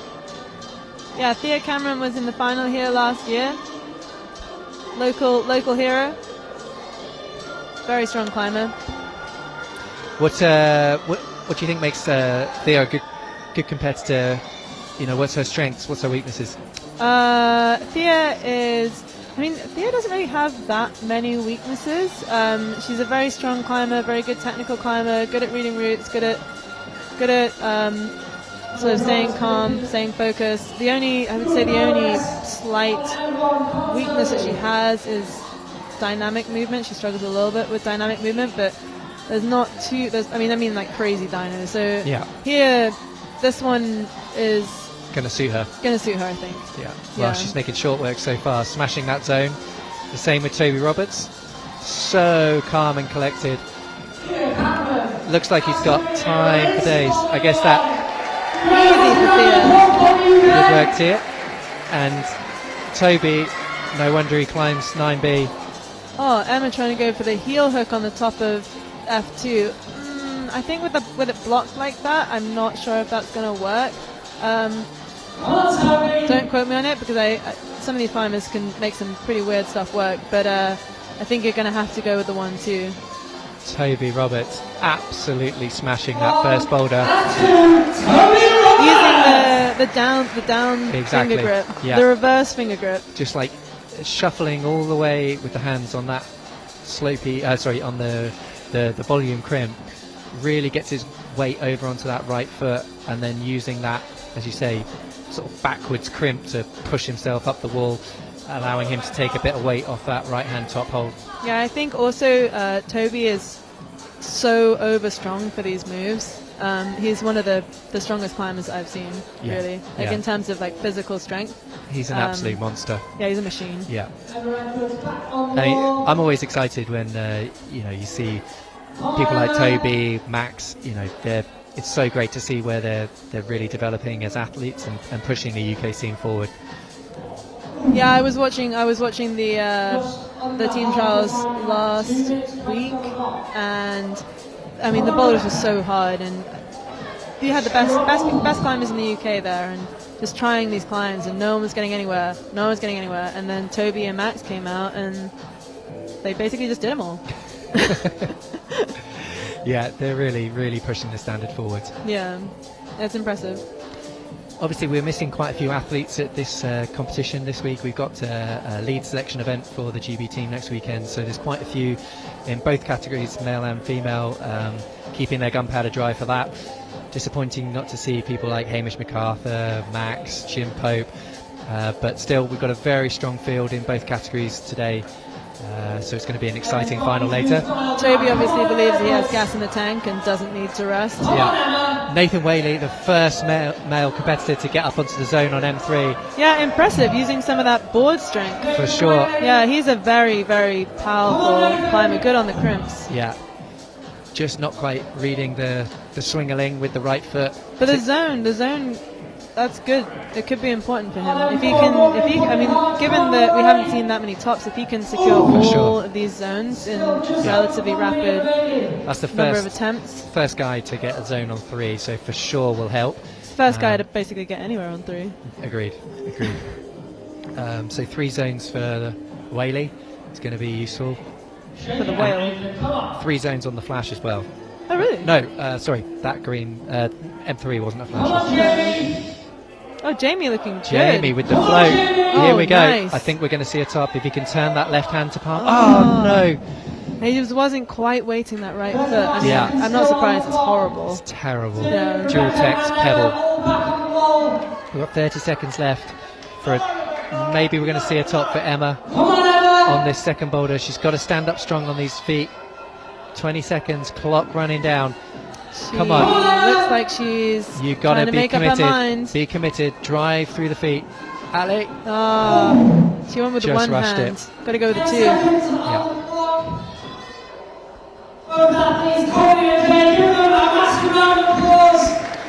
So we are right into the meat of it now. We've got Aidan Dunn and Erin McNeese coming out onto their first boulder. Eugenie Lee and Dylan on their second boulder, so we're really in the meat of it. Yeah, Erin McNeese is a really, really exciting competitor. I think she actually won last year's Plywood Masters, which was kind of a breakout competition for her. Before then, I think no one had really heard of her in the climbing scene. But then after she came out and won that competition, I think since then she's just gone from strength to strength, winning almost every competition she's done. So I think we're going to see some exciting stuff from her.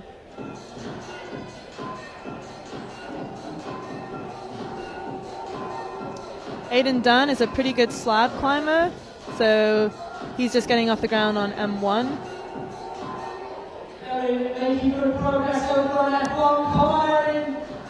So he's standing pretty comfortably on that second foothold, although it almost looks like he's been a bit trapped by the fact that he's so good at slab climbing, in that he's now sort of ended up in a bit of a random position that he doesn't necessarily want to be in. He's too good at climbing slabs. Erin getting high on F1. Yep, jumping that foot up. Not even on the foothold. She's so strong on those holds, she can afford to just get her foot up like that. Easy top there on McNeese on F1.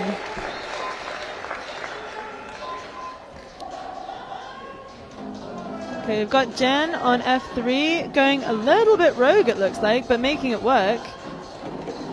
Oh, that is the closest we've seen so far on that move. She almost held it. Just a little bit longer and she would have been able to get it.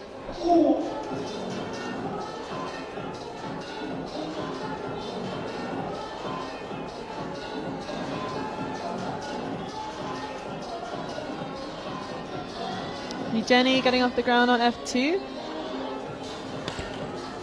This would be a boulder that I would expect Jenny to be able to do. So we'll see how she gets on it.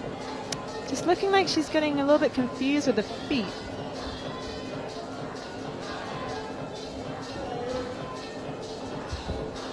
Aidan also looking a little bit confused over on M1. Yeah, he's in a world of pain over on that far left-hand side. So the problem is that he's been able to stand on that second foothold so comfortably that he feels like he should go all the way left and then come all the way back right again. If you see, he can just sort of stand on it basically with no hands. So he hasn't been using the start holds for his foot. Other people are forced to use a start hold for their foot, which put them in a better position for the next part of the climb. Yeah. It's been kind of screwed by the fact that... He's almost too good. Yeah, he's too good. Yeah, Eugenie's sorting out the beater on F2. Same with Dylan. He's up high, absolutely smashing it. Got to float that right foot now. Come on, Dylan. That is a weird grip that he's got on that hold. Yeah, the old reverse palm. Yeah. Classic. Oh. I think he knew what to do, but... Oh, don't stand under, Eugenie.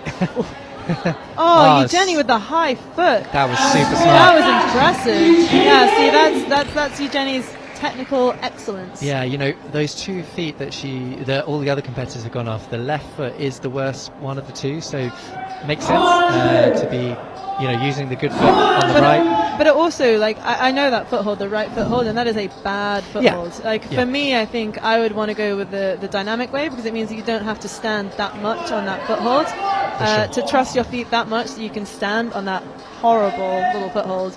Yeah, that's pretty impressive. I guess also Eugenia's also one of the taller female competitors, so maybe that was a factor on there as well, being able to. Yeah, being able that to method. reach. Yeah. Aiden up high, making much better progress now, getting stood up. We've got Jen on women's 3 now. Oh, nice. Getting that little left-hand readjust. Yeah, that was good. Come on, Jen. This could be our first zone. Yes. Nice. She's got to stay tight now. There's a small screw on this zone hold that she's got to tag in. That's it. That hold is not very good, I've been told. And that wall is more overhanging than it looks. Yeah. That little chip screw on is absolutely key to holding the right hand. But I think if she can get that more securely. Oh, she's going to run out of time now. Yeah, for sure. 7 seconds left. Still, zone's going to be helpful. She's got 2 tops so far and a zone on that third. So I'd be very, very surprised if she wasn't qualifying. We have our top qualifiers coming out now for the semi-finals. Yep. Big names. Holly Tutil, former GB champ, and Diane Akhtar, GB team member. Diane was actually the European Youth Champion in 2022. Yeah, impressive. Very impressive. And you can just see these guys now, all of the field that are out, the amount of time they're spending preparing holds, and they're really, really strategic on the amount of attempts. They know one good attempt is better. Apparently an interesting fact about Diane is that he is a test tube baby. Okay, fair enough. I don't know if they did any sort of genetic modification while he was in there. Toby Roberts absolutely smashed through the start of M2. Yeah, I don't know how he held that hold the way that he held it. Just floating out. This could be our first top now. He's on another level. Well, he can just afford to do these moves in a way that is... left foot, Toby, left foot. Yeah. Oh! So impressive. Really impressive, yeah. That was absolutely insane amount of strength compared to the field there. Just total domination. That over strongness, over strength. I mean, it means that he can afford to be a little bit sloppy. Now, I'm not saying that he's like a super sloppy climber, but he can afford to just do things slightly wrong, which you're always going to do if you're on the flash, and just get away with it. He's just got it in the tank. Yeah. And you know what? Diane, super confident. Nice. Very, very impressive from both of them. Yeah, really, really impressive, smooth climbing. Holly is one of technically, I think she's one of the best climbers that I've seen in the UK at the moment. She's very, very rounded. Incredibly strong technical climber. Yeah. I think it's fair to say that people like Toby Roberts, they've got such an incredible future ahead of them in comp climbing. He reminds me very much of Jakob Schubert, really rounded as an athlete across both disciplines, and just always seems to have another gear to go to. Yeah, how old is Toby? Toby's 17. Yeah. I mean, you've got to be imagining that he's going to be looking to the Olympics in 100%. 2 years' time, is it? Next year? Next year for Paris, That came around pretty quick. Yeah, obviously with the delay on COVID, it's just a 3-year rotation into this next Olympics, but I mean, it's super impressive. And Theo as well. Yeah, Theo on her second attempt on this F2 was pretty close on the previous attempt, but she jumped a little bit too far out from the wall, which meant that she couldn't quite hold on to that hold as she wanted to. Let's see if she goes a little bit more cautiously this time, and maybe a little bit more in. Yeah. Oh. Again, she eyed up that high left foot in the slot and disregarded it, but maybe she'll try that on the next go, because I think she just knows she's carrying too much speed to that. Well, it looks like she was maybe a little bit unsure about what she wanted to do, whether she wanted to go static or whether she wanted to go dynamic, and that moment of hesitation just kind of screwed her. Yeah. Nathan Whaley on his final boulder, the first one to get stood up. Made that look pretty easy, made it actually. look absolute path compared to everyone else. Yeah, but the top of this boulder is really hard, we've been told by the route setters. Yeah, he looked like he needed to release that toe hook a little bit sooner so that he could get up into it. Yeah, and then standing up on that final triangular volume to the final hold.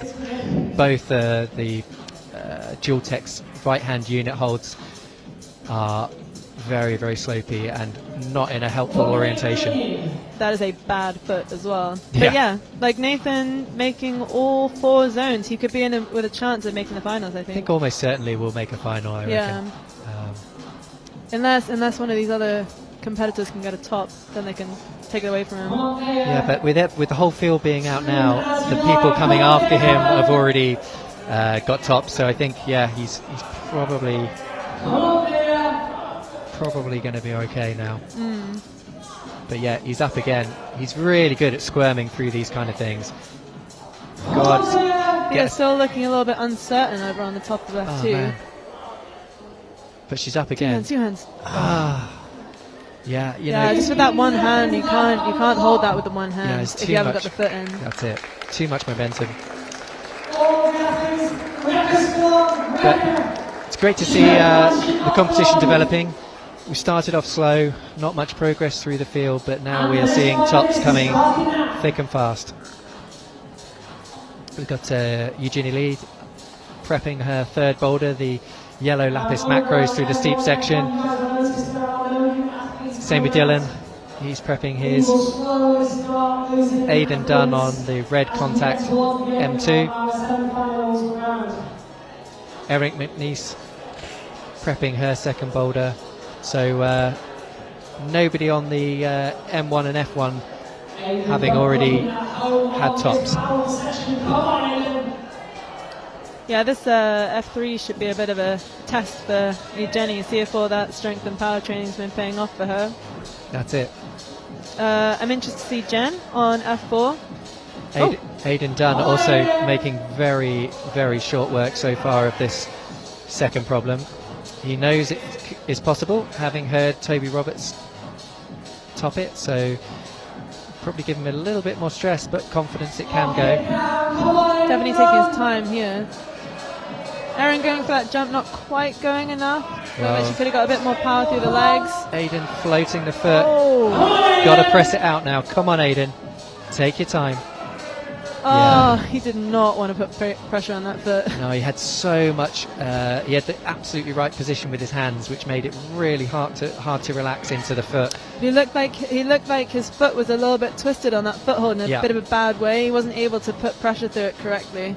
Still 3:30 left on the clock, and that was his flash go. So I really would expect him to make some progress on that. Yeah. Erin, so casual on that second boulder, maybe too casual. Yeah, it looks like she needs to go a little bit more for that jump. Yeah, and missing the foot plant as well, which will take a bit of the sting out of the hands. I think, it looks like maybe a bit of confidence in that movement. Like I've seen her do moves which are similar and harder before. Yeah. So I think maybe it's just her confidence is getting the better of her in this occasion. And then we've also got Jen Wood on her final boulder. She started the round strong with tops on the first 2 zone, and she has read the sequence right. She's the first person to sort of Nice, read it that way. looking strong on F3. See, all that strength and power training really paying off for her. Yeah, high heel is smart as well, going to take a bit of the sting out of this slopey hold. Really good, really good. She needs to leave room on that match now with the screw on. She's got a bit greedy. Ooh. Yeah. Erin has got through the jump on F2. Getting up high on the holds. Go confident. Come on. Trust the feet. Ali. Yeah, again. got sucking into that left hand. Same as Thea. Not quite enough confidence. Those kind of moves or finishes to problems I always used to like, where you're staring down the barrel of the gun and you just got to go really confidently, and it's the last thing you want to do, right? You just want a victory jug to grab. Yeah. What is it? The how was your childhood move? Yeah. That's one way of putting it. Yeah. I like it. Still, we're seeing good progress now across this whole field. This is a really strong set of competitors. They're all very experienced, and hopefully we're now going to start seeing some tops on the tail end of the set. Yeah, in general, because they are more experienced, they're maybe not on the wall as much as the other competitors that we've seen, because they know when they need to rest, they know when they need to recover. Yeah, be more strategic on their goes. Yeah. can see there, like Erin is just floating through the moves now. She knows what to do. Very, very efficient climbing, saving as much gas as she can for this last move. She's figured out the better foot position.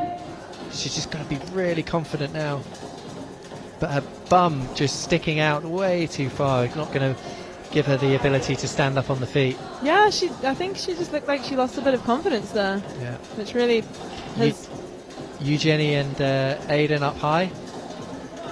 Jenny looks like maybe this Gassed is out. not the boulder for her anymore. I think she's done really well to get the zone, and I think that she might be throwing. Come on, Aiden. You've got 20 seconds left, buddy. Left foot's going to help now. Yes. Oh! Well done, Aiden. That was amazing. Pretty much on the buzzer. Just 12 seconds left for Aiden. That's super impressive. Yeah. Erin as well has to go for it now. You've got to go quick. Much better position with the hips. Drive up, but the feet again. She just really doesn't want that foothold at all. No. Just shows how impressive Eugenie was to just stand on that right foot and then get her left foot in the slot. Told you. I know. Technical wizard. I'm really looking forward to seeing Toby on this M3. I'm pretty sure this boulder was set with him in mind. Yeah. That'll be impressive if we can see a top on this one. Based on how close Nathan got, I think that a top is realistic for Toby. And what's good to see with like Toby is like he's such a perfectionist. If he doesn't flash, you can see how it's like the computer's not understanding how he's failed, you know. Yeah, he definitely gets the rage. Yeah. Here he goes, looking super tight though. I mean, compared to the rest of the field. Yeah, I mean, people are really struggling on that move, and he's just motoring through it. Yeah. And just straight away reading the foot swing. Got to get matched in. There it is. Really, really impressive reading. I mean, that's pretty much exactly what the route readers route setters have told us that we're supposed to do. In this last move, you got to be really strong. Get over on the right foot. That's it. Knee out. Come on, Toby. Left foot into play. Up there. There you go. Oh, God. Those shoulder strength is incredible. Toby with stuff in the tank still at the end. Little cheeky smirk. Do you see the chicken wing? Yeah, incredible. Diane as well. Also going for the flash, I think, on his second boulder. Keeping pace with Toby. Emma actually on the bottom right has been our first female competitor to make it through the jump. I'm not surprised because I think I've seen her jump. This girl can jump. Nice. But can she slab climb? This next move is tricky. You've got to find the there's a small pebble screw on the bottom right hand corner. I've been told you have to lean back to get the foot over, which feels not very nice. You must go forward to go back, or go back to go forward. Yeah, I think she looks like she's just kind of going for it without. Decided to sack it off entirely. That is impressive. Keeping tension. Will she be able to match though? That's very impressive. Oh. Has she seen it, or did she just decide to go without? I'm not sure. But also, super impressive on M4 as well. Jamie Jenkins, first person to stick that shoulder move. Hanging on. Got to drive up through the foot now. Really hard move. That is impressive. Yeah. Sticky fingers. Really difficult. The right hand is very slopey, so whatever you hit in terms of hand position on that right hand, you're not able to adjust, and then you have to stand up on the foot. Yeah, very difficult. Pretty cool, Emma, over on that jump there. Yeah, smashing it. Body just like moving into the right position. Same with Thea on this third block. She's found a knee bar. Just losing tension there. She didn't actually go with the heel hook, which is what we've seen all the other competitors do. Put that knee scum to just take a bit of the sting out, but I think actually isolated her sort of height-wise to make the move. Emma going for this alternate beater up at the top here. Yeah, she had some success. I'm not sure it's going to work. I'm not sure if you can actually get that handover, although is she going to She's going to top it. Yeah. Nice. That's incredible. First top, Emma Edwards on F4. Yeah, I think she's one of our taller competitors, so she was able to make that reach across. Yeah, that was So far, the only boulders we've not seen tops on, F3 and M4, but we still have really, really strong field to come out onto those boulders. Holly looking good on the jump here. Yeah, super casual, loads in the tank. She's chilling out on those grips, getting her feet set, eyeing up the last move. She's going for a left foot through. So, Interesting. yeah, she's got stuff in the tank. Rewind, reload. Yeah, read the feet, come on. Yeah, be strong on the feet. Keep those heels down. 1, 2, Ali. Oh, just slipping off the feet. Yeah, not. I wonder if maybe the feet have degraded a little bit over the course of this competition, because those only have a very small amount of like grippable, like usable surface, and over the course of a competition with lots of competitors standing on it, that they're going to get progressively worse and worse, which is what we were talking about earlier. Sometimes it is better to come out earlier because the conditions are a little bit better, especially on tiny footholds like that. Those ones. For sure. Yeah, I think Holly's going to be disappointed with that. She'll know there's been tops on that boulder before, so yeah. But we're very much towards the end of this semi-final round. But I think what she's done on the first boulder and getting the zone on that boulder should be enough to get her into the finals. I think she should just keep her head up, and there's another round to go. There's a lot more climbing today. You can't see her on your screens, but she's looking pretty casual on the isolation chair now, just regrouping. I'm sure she's frustrated, but knows there's another 2 boulders to go, so going to regroup, reset, try and go again. Erin McNeese smashing through. She's got to move that toe hook. Yep, figured it out. Erin is one of the sort of physically stronger, I would say, of the boulderers. So very good at just holding on to hold. So I think she has a good chance of doing this boulder. As she did there, that was impressive contact strength. Yeah, she's also left room for this match now, which is smart. She knows she's got to leave room to get that chip with the right. Oh, just a little bit of a foot pop. She looks a bit disappointed with that. Yeah. Oh, Aidan just fumbling that second left-hand slot zone hold. Really puts into perspective how impressive Toby was on that boulder. Eugenie on the right-hand side of our screen going static on F4. Almost she could make this work because she is taller. Yeah. Stronger. And stronger. But I think that she is very good at jumping. And I think if she just went for the jump, she could probably just do it. Yeah. But Dylan we'll see. Slapping his way through M4 now, but just gassing out, going out to that final penultimate right hand. Erin moving faster this time. Yeah, I think she knows what to do this time. She's got to be really drill those feet, concentrate on the tension through the bottom half. Ooh, there it is. She's really perfect position with the right hand. She can unwind from here. Left hand up to the. Yes, catching the toe hook. Perfect. Really good, good. Can she get the heel round to finish? Or is she going to go for it too quick? She's going to go for it. Amazing contact strength. Yes. Very impressive. Yeah. So, we've seen tops on everything now apart from M4, which we've got 3 more competitors to come out and try. Oh, sorry, 4 more on that boulder. The likes of Toby Roberts, Aidan Dunn, Diane Akhtar. So fingers crossed we'll see a top, and then the route setters will have achieved perfection, which is a great spread across the top 20 competitors, but with the winners doing all of the boulders. While we're talking to setters, shout out to the team. Got Dave Barron's multiple Plywood Masters champion, Max Ayrton, GB route setter, James Garden, and the in-house team absolutely smashed it so far. Yeah, it's so impressive when you see. I know it can be a little bit frustrating at the start of the round to see people just falling off on stuff, but then when you see these climbers coming out later on and they're just making these problems which are just looked impossible earlier, look like pretty achievable. It's pretty cool to see. Totally. And there you just see Aidan not quite reading the immediate foot swing across right that Toby did. He was trying to compress that very, very slopey volume that he's brushing now, but of course with no feet to help. You have to use momentum to transition. Oh, Eugenie making the semi-static method work, which is pretty impressive. Yeah, she went up to that first hold because using all of her height, And the old then knee. she swung her feet, so she didn't actually have to jump. It was pretty impressive.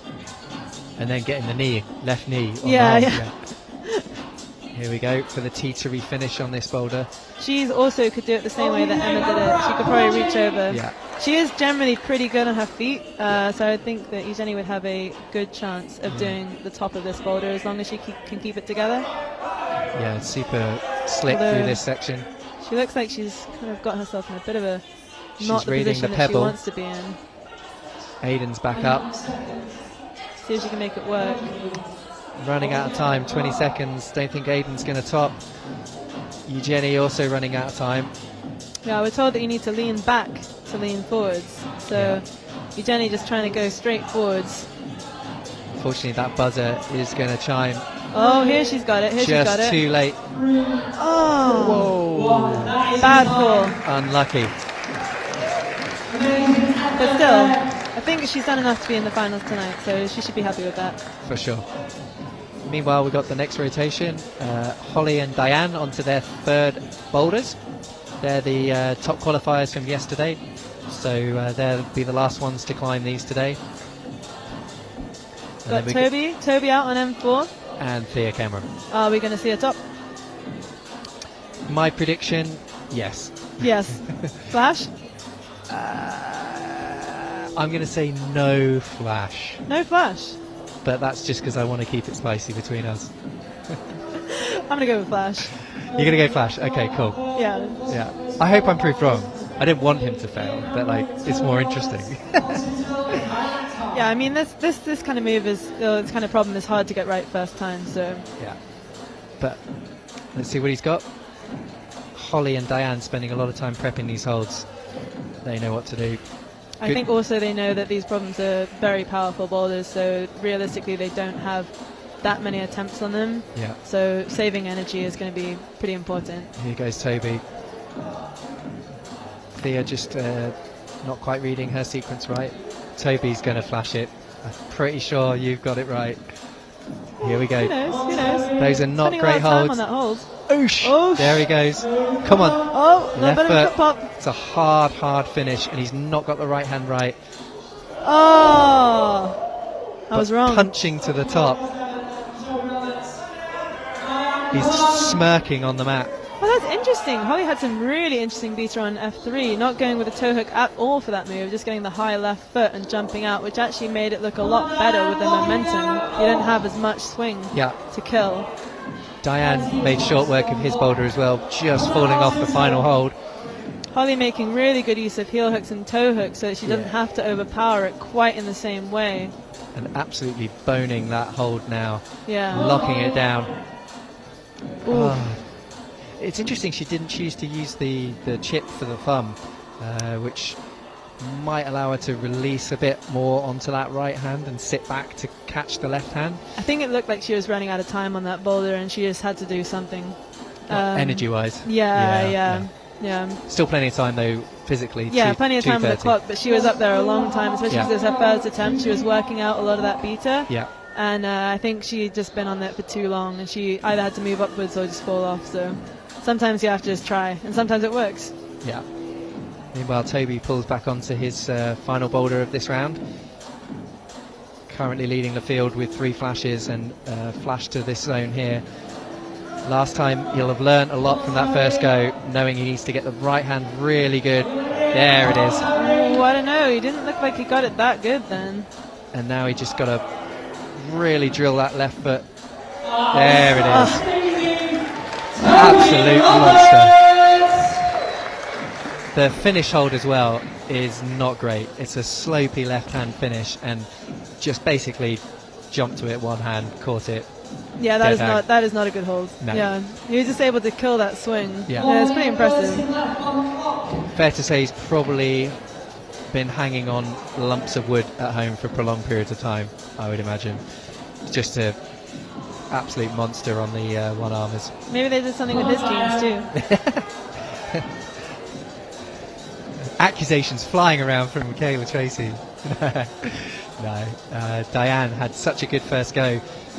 Looked powered out on his second try there. Yeah, I mean, this is just one of those climbs. It's just so maximum strength. Like, normally to recover from a maximum effort like that, it would take longer than the time that you have here. Yeah. Holly, again, looked super strong on her first go, but did use a lot of energy. Holly looking strong on the power boulders though, which is It's good. it's cool to see. Yeah. Yeah. Yeah, here we go, Holly. Come Another on. of those climbers that has always been really good, but maybe struggled a little That's bit more it. with the power phlegm, but looking powerful. 30 seconds. Yeah, I don't know, Diane, I'm not totally sure why he's trying this climb again, because I think because he knows it's been done, that he wants to get that top. Keep pace with the crew.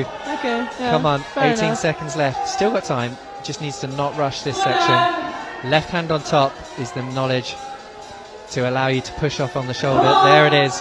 Has he got time? 5 seconds. Got to make the move now. Has he got the shoulders is the question. He does not. Not on this attempt, anyway. That's Not the on thing, this as you attempt. say, like if this was part of a session, you know, they'd all be smashing these boulders, but with 5 minutes to do it, it's just, that's the game, right? Oh yeah, these are so hard to do in 5 minutes, But not if you're Toby Roberts. but not if you're Toby Roberts. So Aidan Dunn, Erin McNeese, the last, second to last on these final boulders. We've think, seen top of everything now, which is perfect for the route setters, with the inverted commas best people doing all of the climbs. Yeah. That's how they want it. So Erin on number 4. Again, interesting. I know that I've seen her do jumps like this before. She just needs to go confidently. Aidan making really short work of this slopey problem. Yeah, Erin looks like she wants to stay in control a little bit too much. Absolutely smashing this. If he can get a flash here, that'd be helpful. Oh, that slippy foothold. Yeah, and it was interesting. He knew that foothold was so bad that he tried to take a bit of weight off it by turning his left hand into a palm, but that is definitely not the knowledge. You've just got to fire it out like Toby. It looks like Erin can sort of see what she's supposed to do now. She's got 3 minutes and 40 on the clock, so I think that should be enough to learn this move for her. Yeah, she's eyeing it up. Alley-oop. Oh, yeah. Boom. There See? it is. Perfect. Awesome. As Max said, V2. V2, dude. Yeah, I mean, it's V2 when you do it like that. Yeah. It's not, that's the thing, like a lot of these moves, like they're not, if you do them right, they're Yeah. not that hard, but you just have to do them right. But it's figuring it out. Has she And properly she's secured going. the zone? Yeah, okay, she's making sure that she properly secures the zone. Choosing to go She looks lower. like she wants to take the low road. See, this is something that I saw when I was looking at this boulder, which I think looks like it might work. If you can run your feet up the Yeah. like that, and then just rock over onto that foothold, it Yeah. actually is a lot more easy Higher to percentage. do that way. She just needs to figure out a nice position, take some tension. There it is. What I tell you, Dave, Smashed it. taking the low road. Yep. So all eyes on Aidan Dunn now. So actually, that beta, I think the route setters are saying that it could not be done that way. Earlier, I said maybe people are just going to go low and then run their feet up, and he was like, "Nope, can't be done." That's it. Don't know everything route setters, do they? Now you can test things over and over, and you know, competitors can just come out and try that extra 2% harder and do it. Yeah, I think also, well, it's interesting because you have majority male route setters setting for women. Yeah. And I think that the climbing styles do tend to be slightly different, and you have different strengths. So, like things like getting those high feet and then like crouching over those high feet and standing up on them, that is commonly easier if Yeah. you're a bit more flexible, like maybe a bit of a smaller box. So I think route setters can often miss those sorts of skips. Yeah, and, I know that within route setting, that's obviously the diversity side is something that everyone's working really hard on, fast tracking a lot of setters through. Because as you say, it's so important to have a varied setting team. Yeah. Aidan again choosing that palm down method. I mean, that does help obviously put more weight into that really bad right hand shoulder. But of course, when you try and leave that position to go up with the left hand, just virtually impossible when you haven't got a good left foot to stand on. But I think with a 1 minute left on the clock, I mean, he looks like he's going to have another go, but for sure. Bit surprising, given they'll be aware just from the audience as to how many tops there's been on things. So I'm surprised that he's having another go. Although I guess he is out in the later part of the climbing, and he could sort of have an idea that a lot of people have been getting high up on boulders, but it's actually not the case, because as we saw earlier, people weren't really getting very far, so maybe he doesn't know. 30 seconds, here we go, Aidan. Absolutely cruising through this start section. Here we go, fire it up. He looks really good. Oh! Fire. Oh no. Just not reading that last move where you essentially just have to smash off a really bad low foot to the top. Really good effort from him. Hopefully we get to see him again in tonight's final. Almost certainly, yeah. But we're on our final rotation now. The highest qualifiers from yesterday, Holly Tutil and Diane Akhtar. Holly is, I don't want to jinx it, but Holly generally tends to be pretty good at these sort of momentum jumps. Like, she's good at them. Yeah, so I would expect her to do this first move, and then I think she would probably go the low road as well. But we'll see. Yeah, she's quite a rounded athlete as well, so I'm sure when it gets to the T3 section at the top as well, she'll be set up on that. I think she could do it either way. If she went high road or low road, she could do it. Be interesting to see. Both of them, though, prepping those holds. First go, best go. Yeah, I think especially also at the end of the competition as well. Like, Diane's going to be pretty tired, so he's not going to want to have too many attempts in these 5 minutes.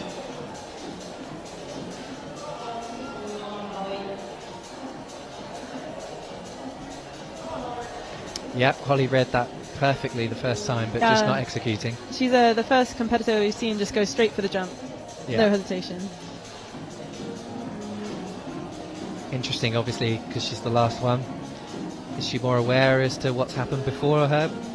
Or is she just a really good climber? I think probably the latter. I think it's her experience. She's also been on the World Cup circuit quite a lot, as well as in the national competition. So I think that she can see that, and she can look at that boulder and see, I know it's a jump. Diane smashing through this. Just got to punch this last move. That's it. Nice, Diane. Come on. Oh, close. Very close. Basically, absolutely perfect. Just overhit the top hold. Going too high on it. It's actually sort of a bit lower, the good bit, on the far left-hand side. Holly just needs to get her body in a little bit more on this jump. Interesting, now she's going to try the static method. Yeah. I think she knows that's not going to work. Yeah. She was very close on the jump before. Her hips landed a little bit out of the wall. I think if she can do the jump and swing her hips into the wall a little bit more, then she will have a better chance here. Although, hopefully she doesn't try and go for the static method again, because I think although it worked for Eugenie, that was mostly because Eugenie was so tall she could get her foot out onto the right foothold, whereas Holly does not have that. Yeah, she's back to the jump method, which is definitely the way forward. Closer. She went very, very high on that attempt, pulling up on the hold, which actually it's going to make the second part of that momentum sequence a little bit harder. I think if she can keep her arms straighter and just sort of swing the legs like that. Yeah. No, that was really good. She landed much closer into the wall. She just needs to take that right hand off. Yeah, the right hand is pulling her away a little bit, because it means that her body is sort of twisted out a little bit. That's it. Yeah, she needs to get her body as close to the wall as possible to land in that position. I think she will do it. She just needs to learn the movement. For sure. And Diane back on. He had such a good first attempt. He'll want to learn from that. Only one error. That was where to hold the final hold. So there we go. Holly learning that jump. Both these guys doing really well. Come on, Diane. Well done. Up on the shoulders. And that foot again just slipping off. Holly looking like she's going to take the high road here. Yeah. Reading that sequence. She's very, very good on her feet. So So she has seen that little chip, so I think she's going to still keep try and keep low on the centre of gravity. yeah. Yeah, nicely done. Come on, Holly. Keep it together. Although if you get so far over on the right there, it's actually hard to keep your weight on the left foot when you put your right foot over. So I think maybe staying on that zone hold to get the foot over might be better. You can just see, obviously, on your screen how the light's hitting those volumes, so they're completely glossy texture on the volume. So there's only the sides of the holds with texture. Oh, yeah, it's so good on those feet. She's like Really standing on crimping. this nothingness, trying to get that foot on. Oh, Diane back on. We've got 30 seconds left. That took a lot of time though, so it might have hosed her. Here we go. Can he finish strong, keeping pace with Toby? He's had 2 really strong goes, getting up high. Just needs to finish it off. Here we go. Yes! No! Unlucky. Close. So strong. That's it. I think Holly That knew that concludes she it. didn't have enough time. So that concludes the semi-final round. We will get some results to you as quickly as we can on screen, but yeah, amazing attempts. We've seen every boulder topped, which is perfection from a route standing point of view. Highlights so far for you, Michaela? I've got to say the one-handed catch on the top of M4 by Toby, that was pretty impressive, and also Erin McNeese on female 3. Yeah. We were told by the route setters that you wouldn't be able to do that top move without the heel hook, which I guess they were proven wrong. Again? Yeah. Yeah. Yeah, those are some highlights. I definitely think for those ones as well. Just also those were the ones that had the least attempts, least tops as well. So it really shows how far ahead they were on the field. Now, what about you? Personally, I really enjoyed the M3, the crimps with that final groove section. It was super impressive seeing Toby top that. But I'm a big fan of the old Tita. I liked M1, you know. It's the kind of thing when I was competing I'd be absolutely terrified to come out to first boulder, like, you know, a hard technical slab. I think maybe you could see on your screen Holly Tutel taking the low road on F4, and she could see that was considerably easier, and I mean you could see she was pissed. Yeah. Because she knew that if she had done that way, she would have been able to top the boulder quite easily. Still, I think she topped boulders, so I'm sure she'll be in the final. But as a competitor, you always want to do the best that you can, and in a way, you're measuring yourself against your own expectations as opposed to against everybody else. So it's hard not to be disappointed when you know that you could have topped a boulder and you didn't. Yes. So bear with us. We're going to try and get some results up on the screen for you, but in the short term, we're going to check out, and we'll hopefully see you later for tonight's final.